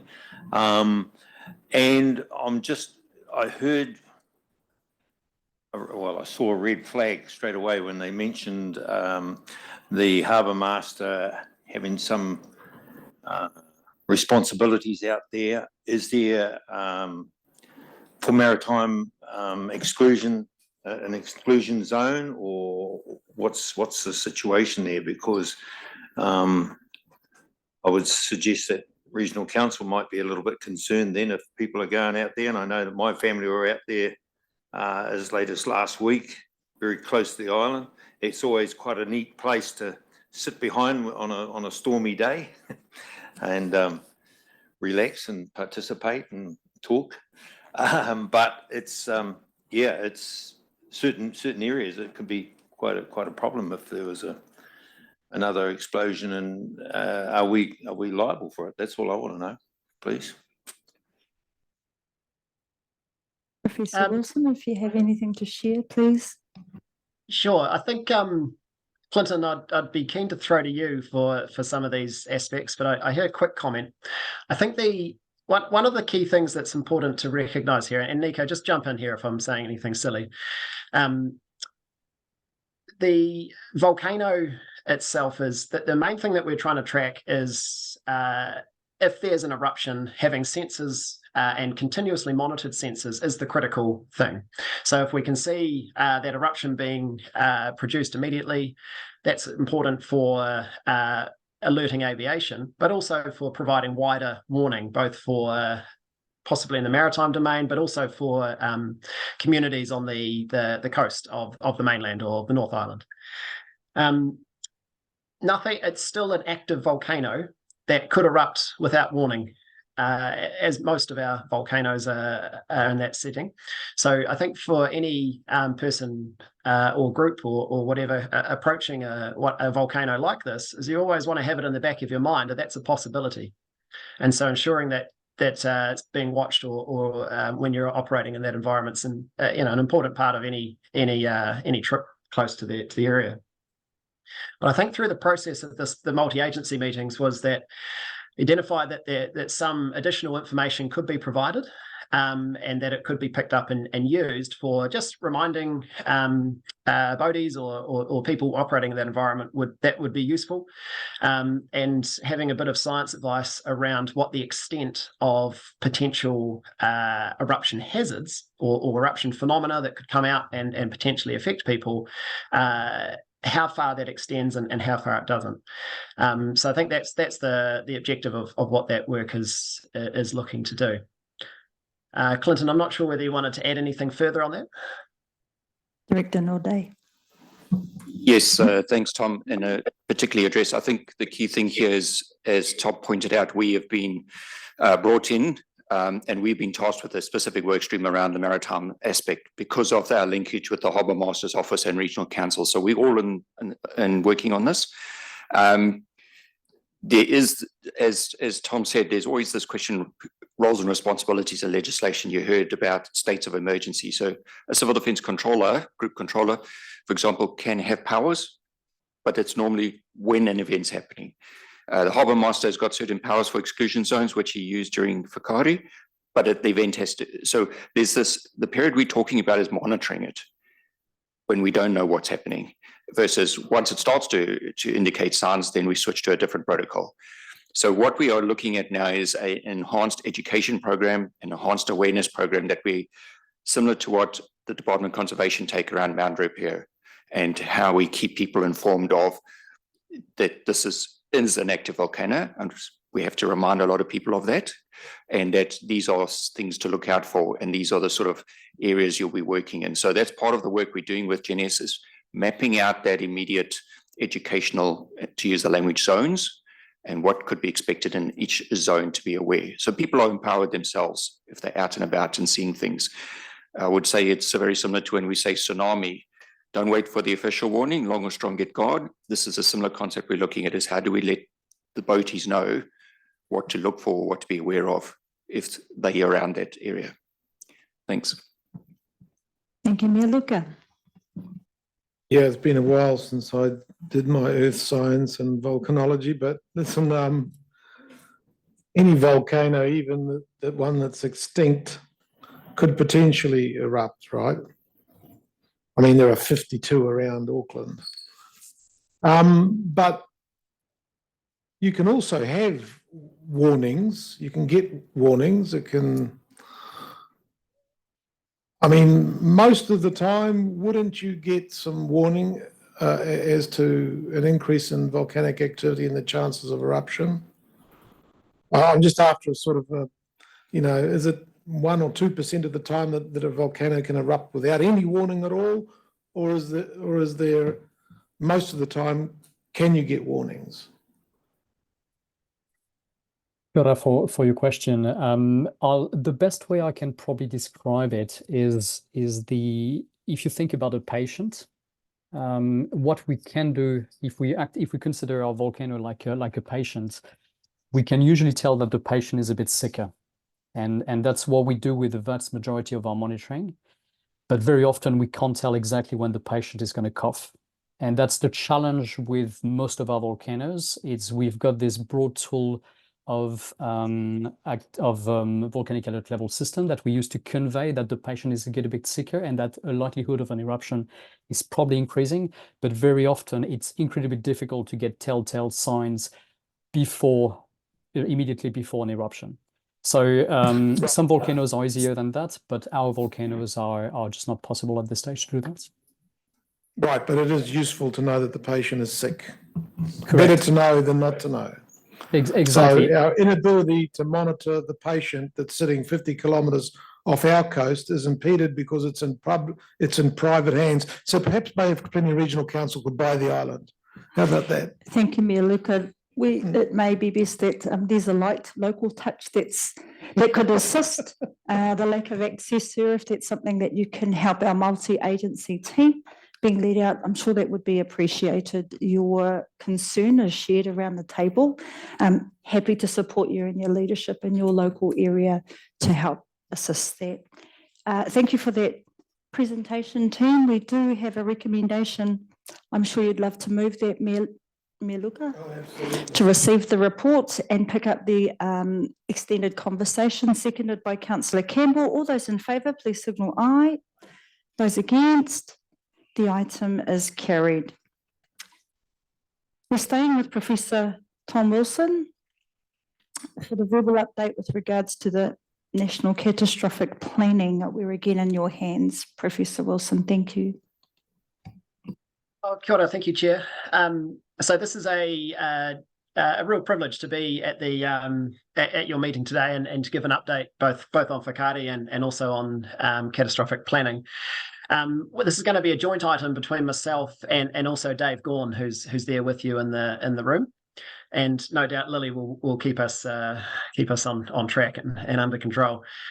So what we're going to start out with is I'm going to give a bit of an overview of where some of the aspects of catastrophic planning program has got to, but really to kick things off with one of the scenarios and a little bit of a background to what we're talking about here, and I'll try and make it as relevant as I can for the Bay of Plenty region, and link it into some of the other work that's going on, and then I'll pass over to Dave, who'll give an update on some of the activities, including the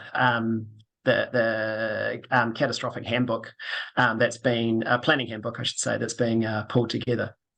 Just bear with me here. I'm on my laptop, so I'm fighting various screens, but I'm going to attempt to share my screen because I've got a few slides here for you, and I am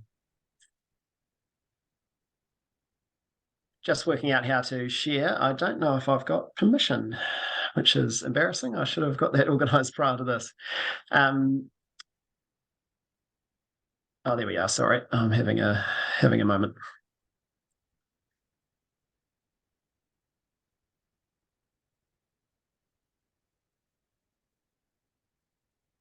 Okay, so could I just be? I think I can see that coming through on your screen. Does that look? Are you seeing a slide deck come up there? That's affirmative. Thanks, Tom. Brilliant, thank you. So in terms of catastrophic planning for government, this has been one of the big initiatives that Dave Gawn and others have kicked off at NEMA over the last year and a half, particularly to raise the level of preparedness that the nation has and particularly government has for some of the catastrophic risks that we face. So one of one of the parts of where we started with this was to pull together a scenario that painted a picture of what a catastrophic event could potentially look like, or catastrophic scenario. And when I'm using the term catastrophic, often in emergency management, we talk about incidents and emergencies. And I guess above that, or one could argue, we go into full noise disasters where, by definition, it's where all of our systems are starting to get overwhelmed. But I think with catastrophic, we're then going to the next level above again, which in some ways, and almost by definition, it's difficult to imagine what a catastrophic scenario might be. So this is an attempt to articulate what it might potentially look like. I seem to have joined the bandwagon here by in terms of setting the scene of just noting the complexity that we face collectively, both as citizens of this country, but also for those of us with the privilege of working in the emergency management field. We have these incredibly complex events, very complex systems that we're trying to work within, and for leaders and decision makers such as yourselves, incredibly complex decisions that you're often having to undertake under high degrees of uncertainty. I'm going to use a few terms here, and I've been guilty of this already, but I've always found it useful to define what I'm talking about. When when I'm using this term hazard, I'm talking about a physical process that potentially could harm society. So things like ground shaking or volcanic ashfall. And then what's exposed, what elements, whether it be people, cultural assets, economy, buildings, etc. And we relate those two things together through this notion of vulnerability. And I've got young kids, so love the Three Little Piggies and the Big Bad Wolf fairy tale. But if you can think that the Big Bad Wolf is the hazard, where the wolf's trying to huff or puff and blow those houses down. Those houses are made of different material and have different designs, so they are able to resist that hazard, and so their vulnerability attributes mean that they're less or more vulnerable. That gives us impact or consequences, and then if we have probability attached to that, then we're into risk. So that's just a very quick overview of terminology. I thought it's also useful just to set the scene a little here, in that we know that risk is compounding across our country, and in particular in our hazard-prone areas. And many of the members have already spoken of this already, of how that's playing out in your region, but it's very, very comparable nationally as well. We know our hazard events are occurring more often, particularly driven by our more energetic climate and rising sea. But we are seeing, the failure to resist development pressure, and we continue to build and intensify development in these risky areas. We also have a fairly clear signal as a driver of this disaster risk that our relative vulnerability of people, property, infrastructure, our economy, etc., continues to grow, and grows at a much faster rate than we're able to reduce those risks. Or perhaps a more positive way to frame it is increase our resilience to these things. I've mentioned before, we know climate change is really exacerbating this, but I think as is played out in your region, and particularly in your neighbouring regions as well, the greater frequency of particularly these big climatic events in short succession and are really compounding those socioeconomic pressures on our communities. And I think, we saw that play out so tragically last year. And the increasing number and complexities of our emergency responses, or I'd probably prefer to call them our disaster responses, it's quite substantive fiscal implications for this, and really putting extreme pressure on our traditional risk transfer mechanisms, which, like our insurance and broader Earthquake Commission cover and so on. Which New Zealand has traditionally used quite extensively to manage a lot of these risks, or at least to treat some of these risks. And I think it's starting to really highlight the need for much more of a focus on effective risk reduction. And many members have spoken to this already today, which has been incredibly encouraging to hear. So when we're thinking about these catastrophic events, we're really looking at, this is a definition that I've borrowed / stolen from Dave, but we're really thinking around what's beyond our current arrangements, our current thinking, experience, and frankly, even just imagination. And so these catastrophic events we're talking about, really looking at differing from emergencies that exceed this traditional BAU emergency management arrangements. So we've looked at a Hikurangi scenario, and whilst I'm sure many of you will be familiar with the Hikurangi subduction zone, which sits out towards the east of the North Island, where the Pacific plate is being driven down or subducted down under the Australian plate, which is what most of the North Island is, or all of the North Island is made of. And that's what gives us our volcanoes and our big earthquakes and so on, particularly on that eastern side of the North Island. It's a plate boundary fault where these big two plates intersect, and the fault is segmented in broad terms into three big segments. We have a southern, central, and northern segment of that fault line. And the southern segment is estimated to have a 25% probability of a large earthquake in the next 50 years. But I think what's significant about these big plate boundary faults is these are the faults that can give us the really big earthquakes. So these are the types of fault lines that are capable of producing high magnitude 8 or magnitude 9 earthquakes. And just for context, we experience about 3, maybe 4 magnitude 9 earthquakes per century on Earth. And New Zealand, or Aotearoa, is a custodian of one of those subduction plate boundaries. So this plate boundary could potentially have a large earthquake like that. We think that the probability of such an event would be much lower than that 25%, probably more like 1% or less than 1% in the next 50 years. But nevertheless, it's a credible possibility. So that's what we've used as our basis for this potential catastrophic scenario.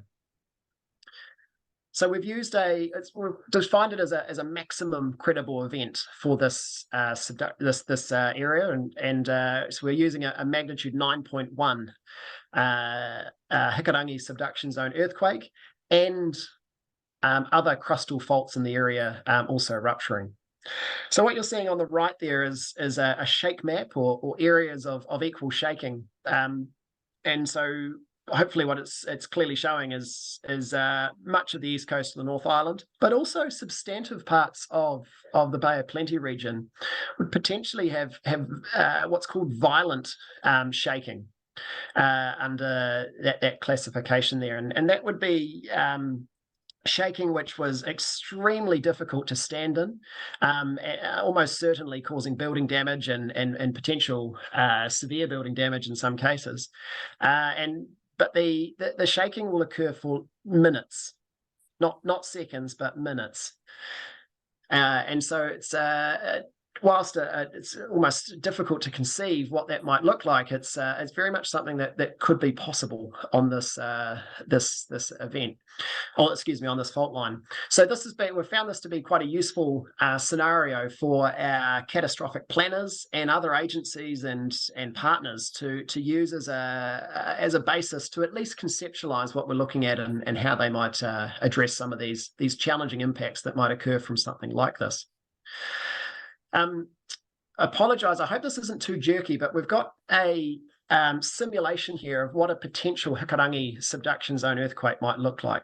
So this is a physics-based rupture model from Brendan Bradley at QuakeCore, which is one of our centres of earthquake resilience. And what you're seeing here is a visualization of the rupture of a south to north scenario, where the rupture starts out just sort of off the coast of Wellington and then ruptures up along the fault plane towards the north.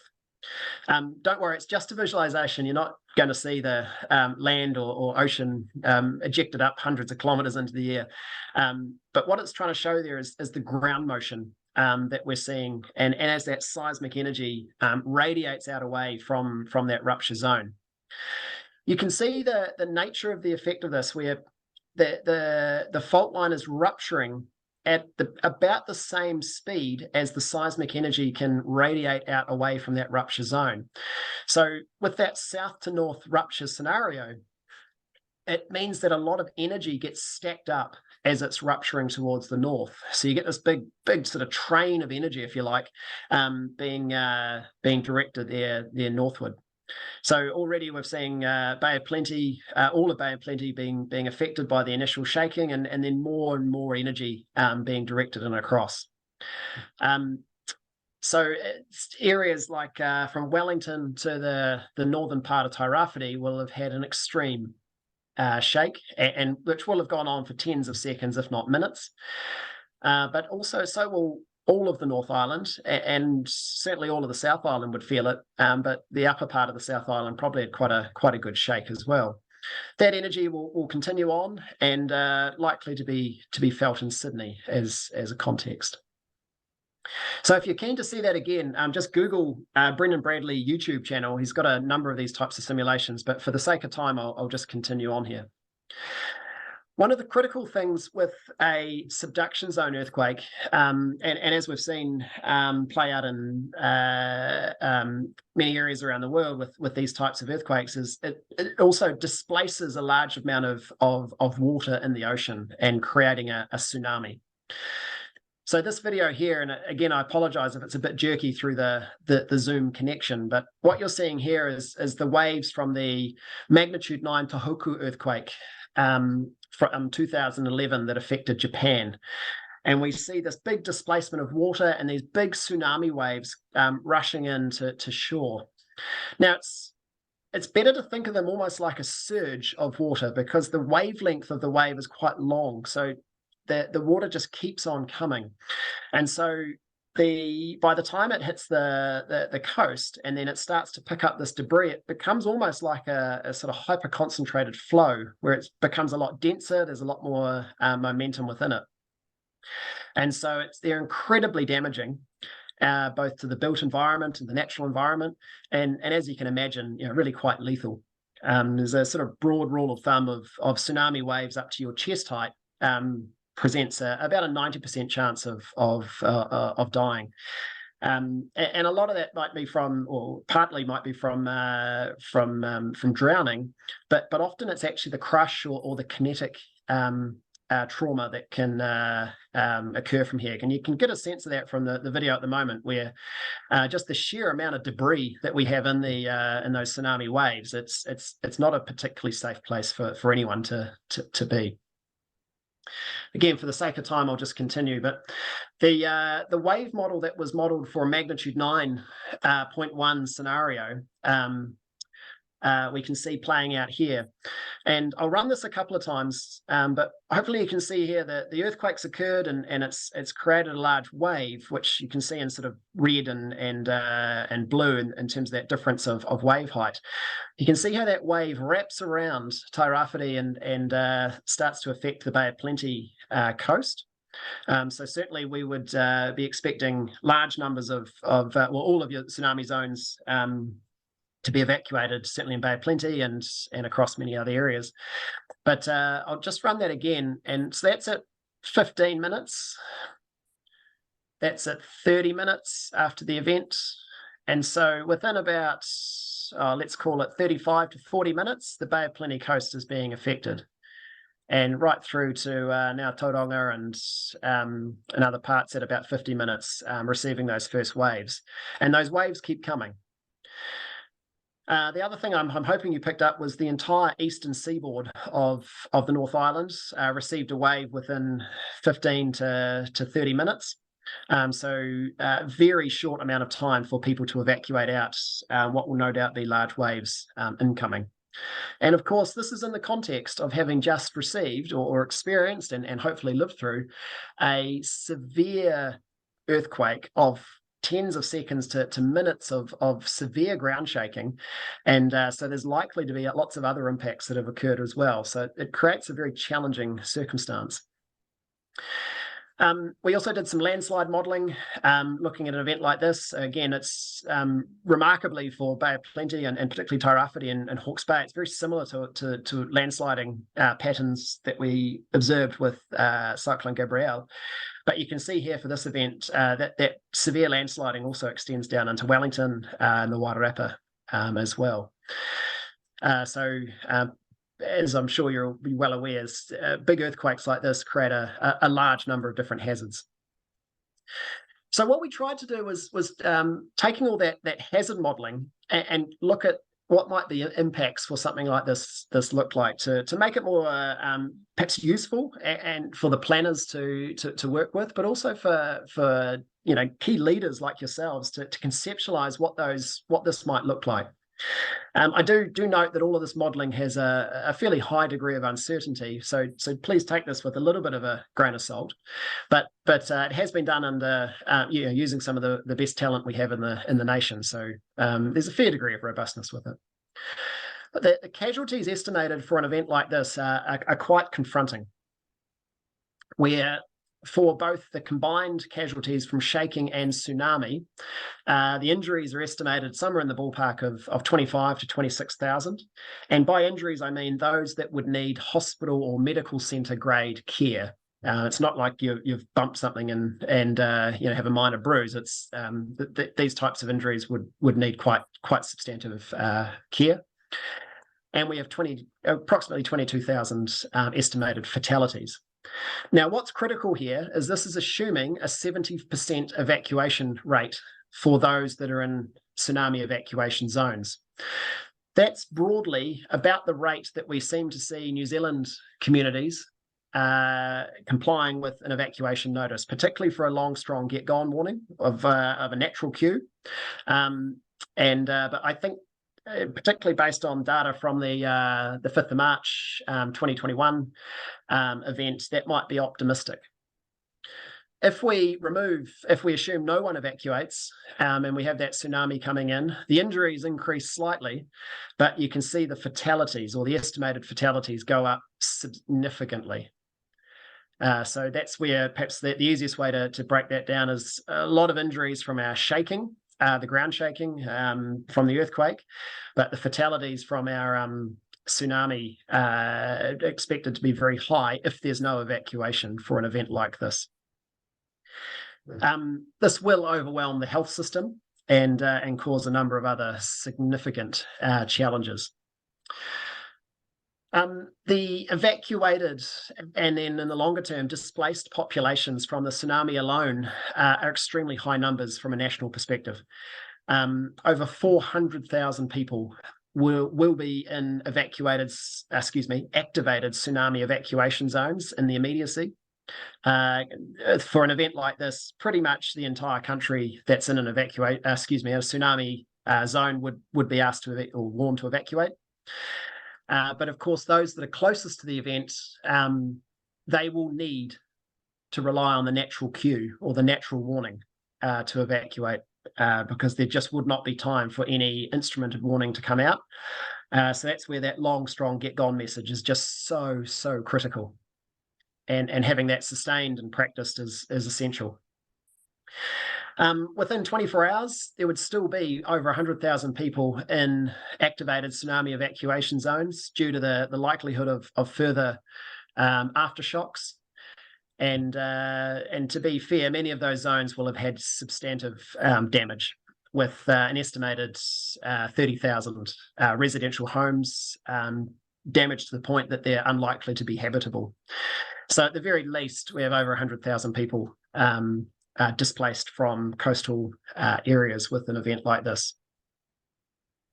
The built environment damage is also confronting, where the estimated damage to all building types, so commercial, residential, etc., in the vertical environment at least, an estimated 130 billion for buildings and then another 14 billion for tsunami.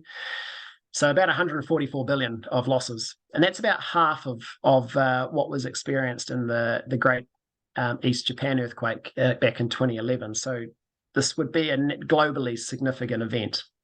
For context, the Christchurch earthquakes was about 40 billion in total, but that was including economic and critical infrastructure repair and so on. So in terms of the built environment damage, it was comparable to this. We were more like 15 billion. So this would be an order of magnitude bigger.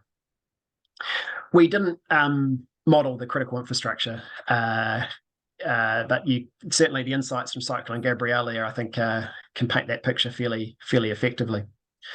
Just for the sake of time, I'll skip through these, but as you can imagine, given the national focus of this, there was a lot of work around what this might mean for Wellington.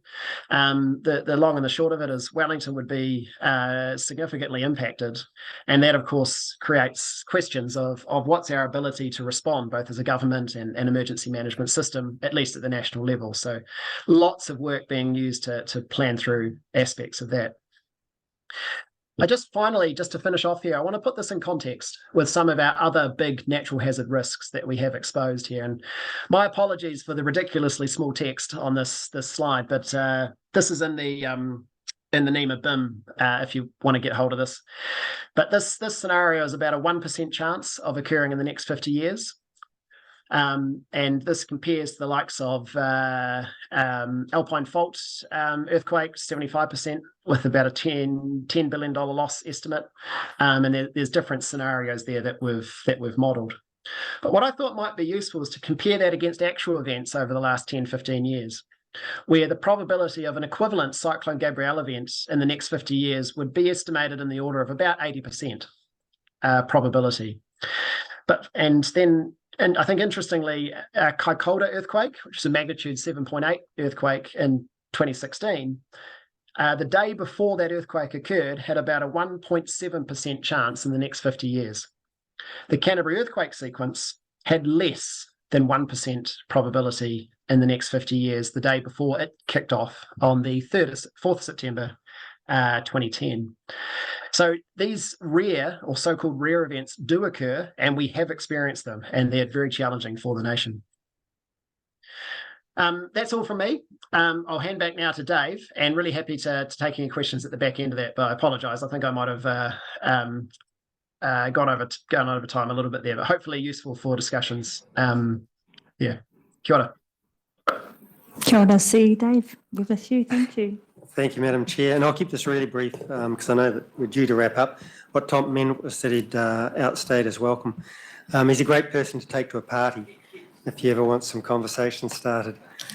Look, all I want to do is really just say that we are taking this seriously now at government. It hadn't been done previously, and it has been now informed by science, and that's really important. But as a part of that is the requirement for government at all levels to actually understand what the implications are of an event like this. And Tom sort of painted the scenario. But equally importantly, and things that we're still trying to get our heads around at the strategic level is the interdependencies of every region. And for an event like this of Australia, or for an event like the Alpine Fault down south, as we say to Australia, that's actually your greatest risk in terms of the loss of Australian life, not the events that occur in Australia. So we're doing a lot of planning around that.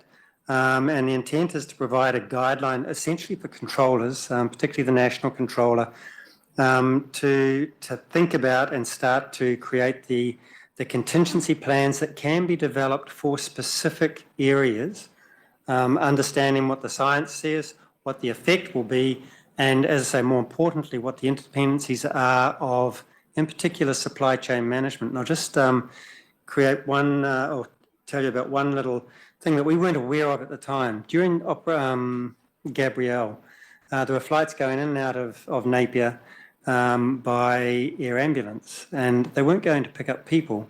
They were going to pick up pharmaceuticals and drugs so that the rest of the health system could actually operate.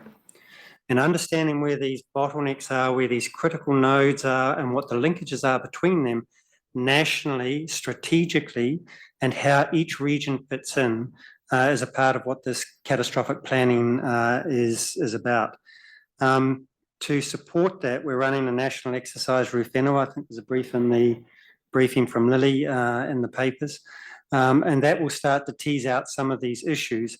But as I say, in particular, the dependencies between each of the different departments, the different regions, and for that matter, internationally, as was suggested earlier in terms of the global supply chains that are required. Look, I'll leave it there in the interest of time, but if anybody's got any questions or you want us to come back, just ask. Thank you, see you, Dave. Any comments or questions, Chair Leader? Yeah, thanks, Chair. Tom, you've made a lot of the inundation of water waves by the tsunami. Do you have a view in terms of the geological movement that would occur? And I don't, hope you can give us answers. Is there going to be an uplift in depression in terms of the land mass relative to just our focus on the water? Yeah, you'd probably see some signal, so to speak, on the east coast of the North Island around Hawke's Bay, Tairāwhiti, etc. It could go up sort of 5-10 centimetres, and then if there's further fault lines rupturing, that could throw things a bit further. But I think in the Bay of Plenty you'd see something relatively modest, if anything at all. It would be more down in the millimetres in terms of any displacement.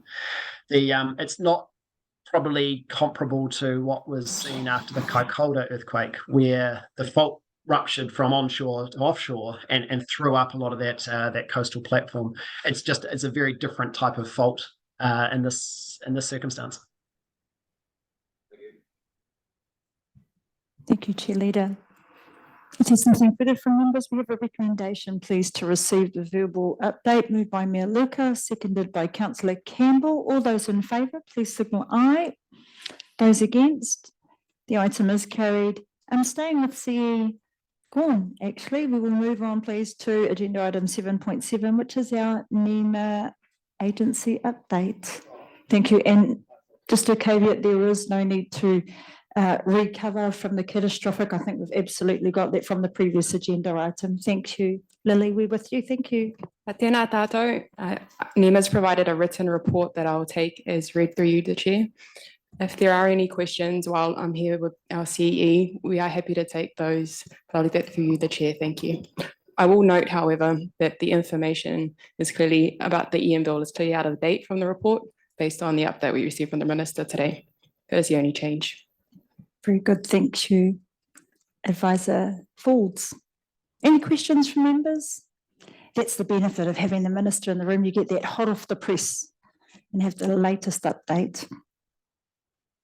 Thank you for the preparation of that report. If there are no questions with regards to the update, we have a recommendation, please, to receive the report. Do I have a mover?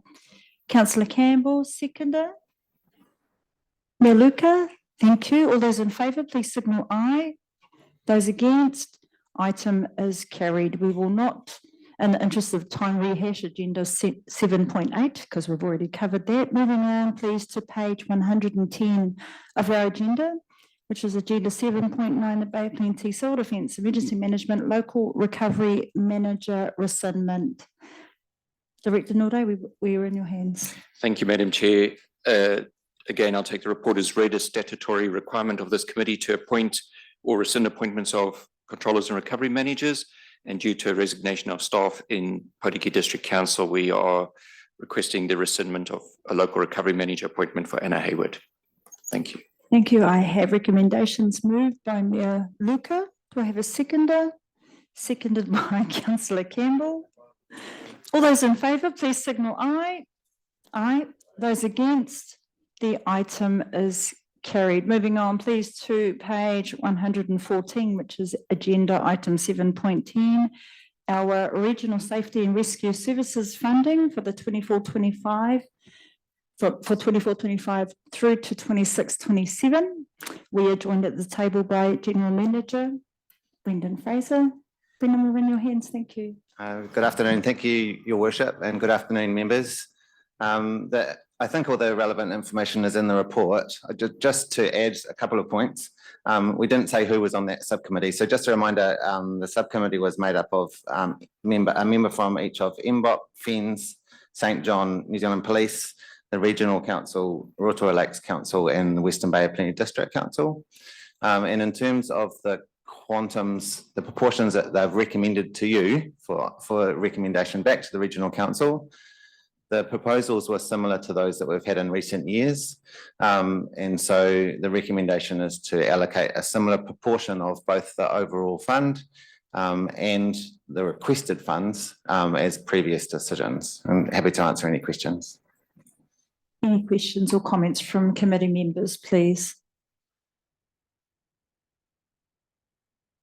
Great report. That's a sign of a great report. Manager Fraser, thank you. We have a number of recommendations to receive the report confirming the funding allocation of the current budget of 400,000 within the quantums that have been presented in the report from Manager Fraser, to recommend the Youth Search and Rescue application is transferred for consideration, and recommends the Bay of Plenty Regional Council include additional funding for RSRS through the long-term plan based on inflation being applied to the original funding, noting that inflation values may be adjusted at that time. Do I have a mover? Sorry, I'll take the mover and Councillor Campbell. I'm happy to second. We'll just change the batting across the table. All those in favour, please signal aye. Aye. Those against, the item is carried. Thank you, Manager Fraser. Moving on, please, to page 141 of our agenda, agenda item 7.11, Bay Plenty Sedum Group, third quarter reporting schedule as at the 30th of December 2023. We are in your hands, Director Norde. Thank you. Thank you, Madam Chair. I'll take this standing item as read. It's a tracking dashboard of how we're tracking against the group's annual plan. And at the moment, things are progressing. We're ticking off a lot of key projects. As you did today, you adopted your group plan. So that's a great milestone. And then the other dashboard indicates training stats towards our capability, which is the important thing that we've been talking around. Are our staff ready to respond? And that's tracking very well. There's been a great uptake in training, a support from the staff attending from various councils, but also the great effort put in by the capability training team at MBOB. So I'll take those as read and happy to answer any questions. If there are any questions from the members? If there are none, we do have a recommendation. If we have any questions, forgive me, I should look before I continue on. If there are none, recommendation to receive the report. I'm happy to move. Deputy Mayor Kai Fong, are you happy to second the report? We'll invite Deputy Mayor Kai Fong, who is hanging in for the whole time via Zoom. All those in favour, please signal aye. Aye. Those against, the item is carried. Thank you. Moving on, please, to agenda item 7.12. Director Nordé, we're in your hands. Thank you. Thank you, Madam Chair. Again, just a written update from me this time. It's attached. I'll take it as read. The only thing I would like to just highlight is the New Zealand Response Team 16. They did go through their accreditation. The report has arrived. Now we are working through that for some corrective actions. But I just want to commend these volunteers who gave up their long weekend, a weekend from Friday right through to Sunday, where they just went through quite an audit process of demonstrating their skills and their commitment to their communities. So we're really pleased with their efforts, great efforts from them, and a great work also from liaison here, Bruce Rutherford at MBOB, who's worked very hard behind the scenes to get them up to ready for a national accreditation. So we hope to be able to announce something really positive in the near future. Thank you. Thank you. Any questions from committee members at all? If there are none, we have a recommendation to receive the update from our Director Nordé. Do I have a mover? Moved by Councillor Campbell. Happy to second. Memo, I see you over there in the corner. All those in favour, please signal aye. Those against? The item is carried. Thank you. It's like starting with the dessert and returning to the main. We're returning to page 8 of our agenda, which is agenda item 6.1, our previous minutes from the 15th of December 2023. It was some time ago. I acknowledge committee members. Was our first agenda item. Do I have a mover for receipt of the minutes from the 15th of December? I have Mia Denia, who was present. I'm actually happy to move those minutes. Mia Luca, happy to second. All those in favour, please signal aye. Aye. Those against? Thank you. The item is carried. We've now come to the end of our agenda, team, and it felt like we were cruising along at a very glacial pace and then kind of went to the finish line in a great hurry from second gear through to sixth in one move. Look, I really do want to acknowledge all of your participation when we started this journey in December 2022. At the start of the new trimester, we absolutely committed to being and more participating more. We've underestimated our time allocations. Obviously, we've learned that from the way that we've run, but I really do appreciate everyone leaning in. Not to dismiss the mana and the aroha that is included in these reviews in the care of our people. So I thank you all for your bidding, for your participation, for being here. To our Zoom members, for staying for the long haul. I appreciate you being here for the entirety of the meeting. And Mia Moore, we hope you feel better soon. We are going to conclude with a karakia, a closing karakia. Thank you all. Stay tahiri, we're in your hands. Thank you.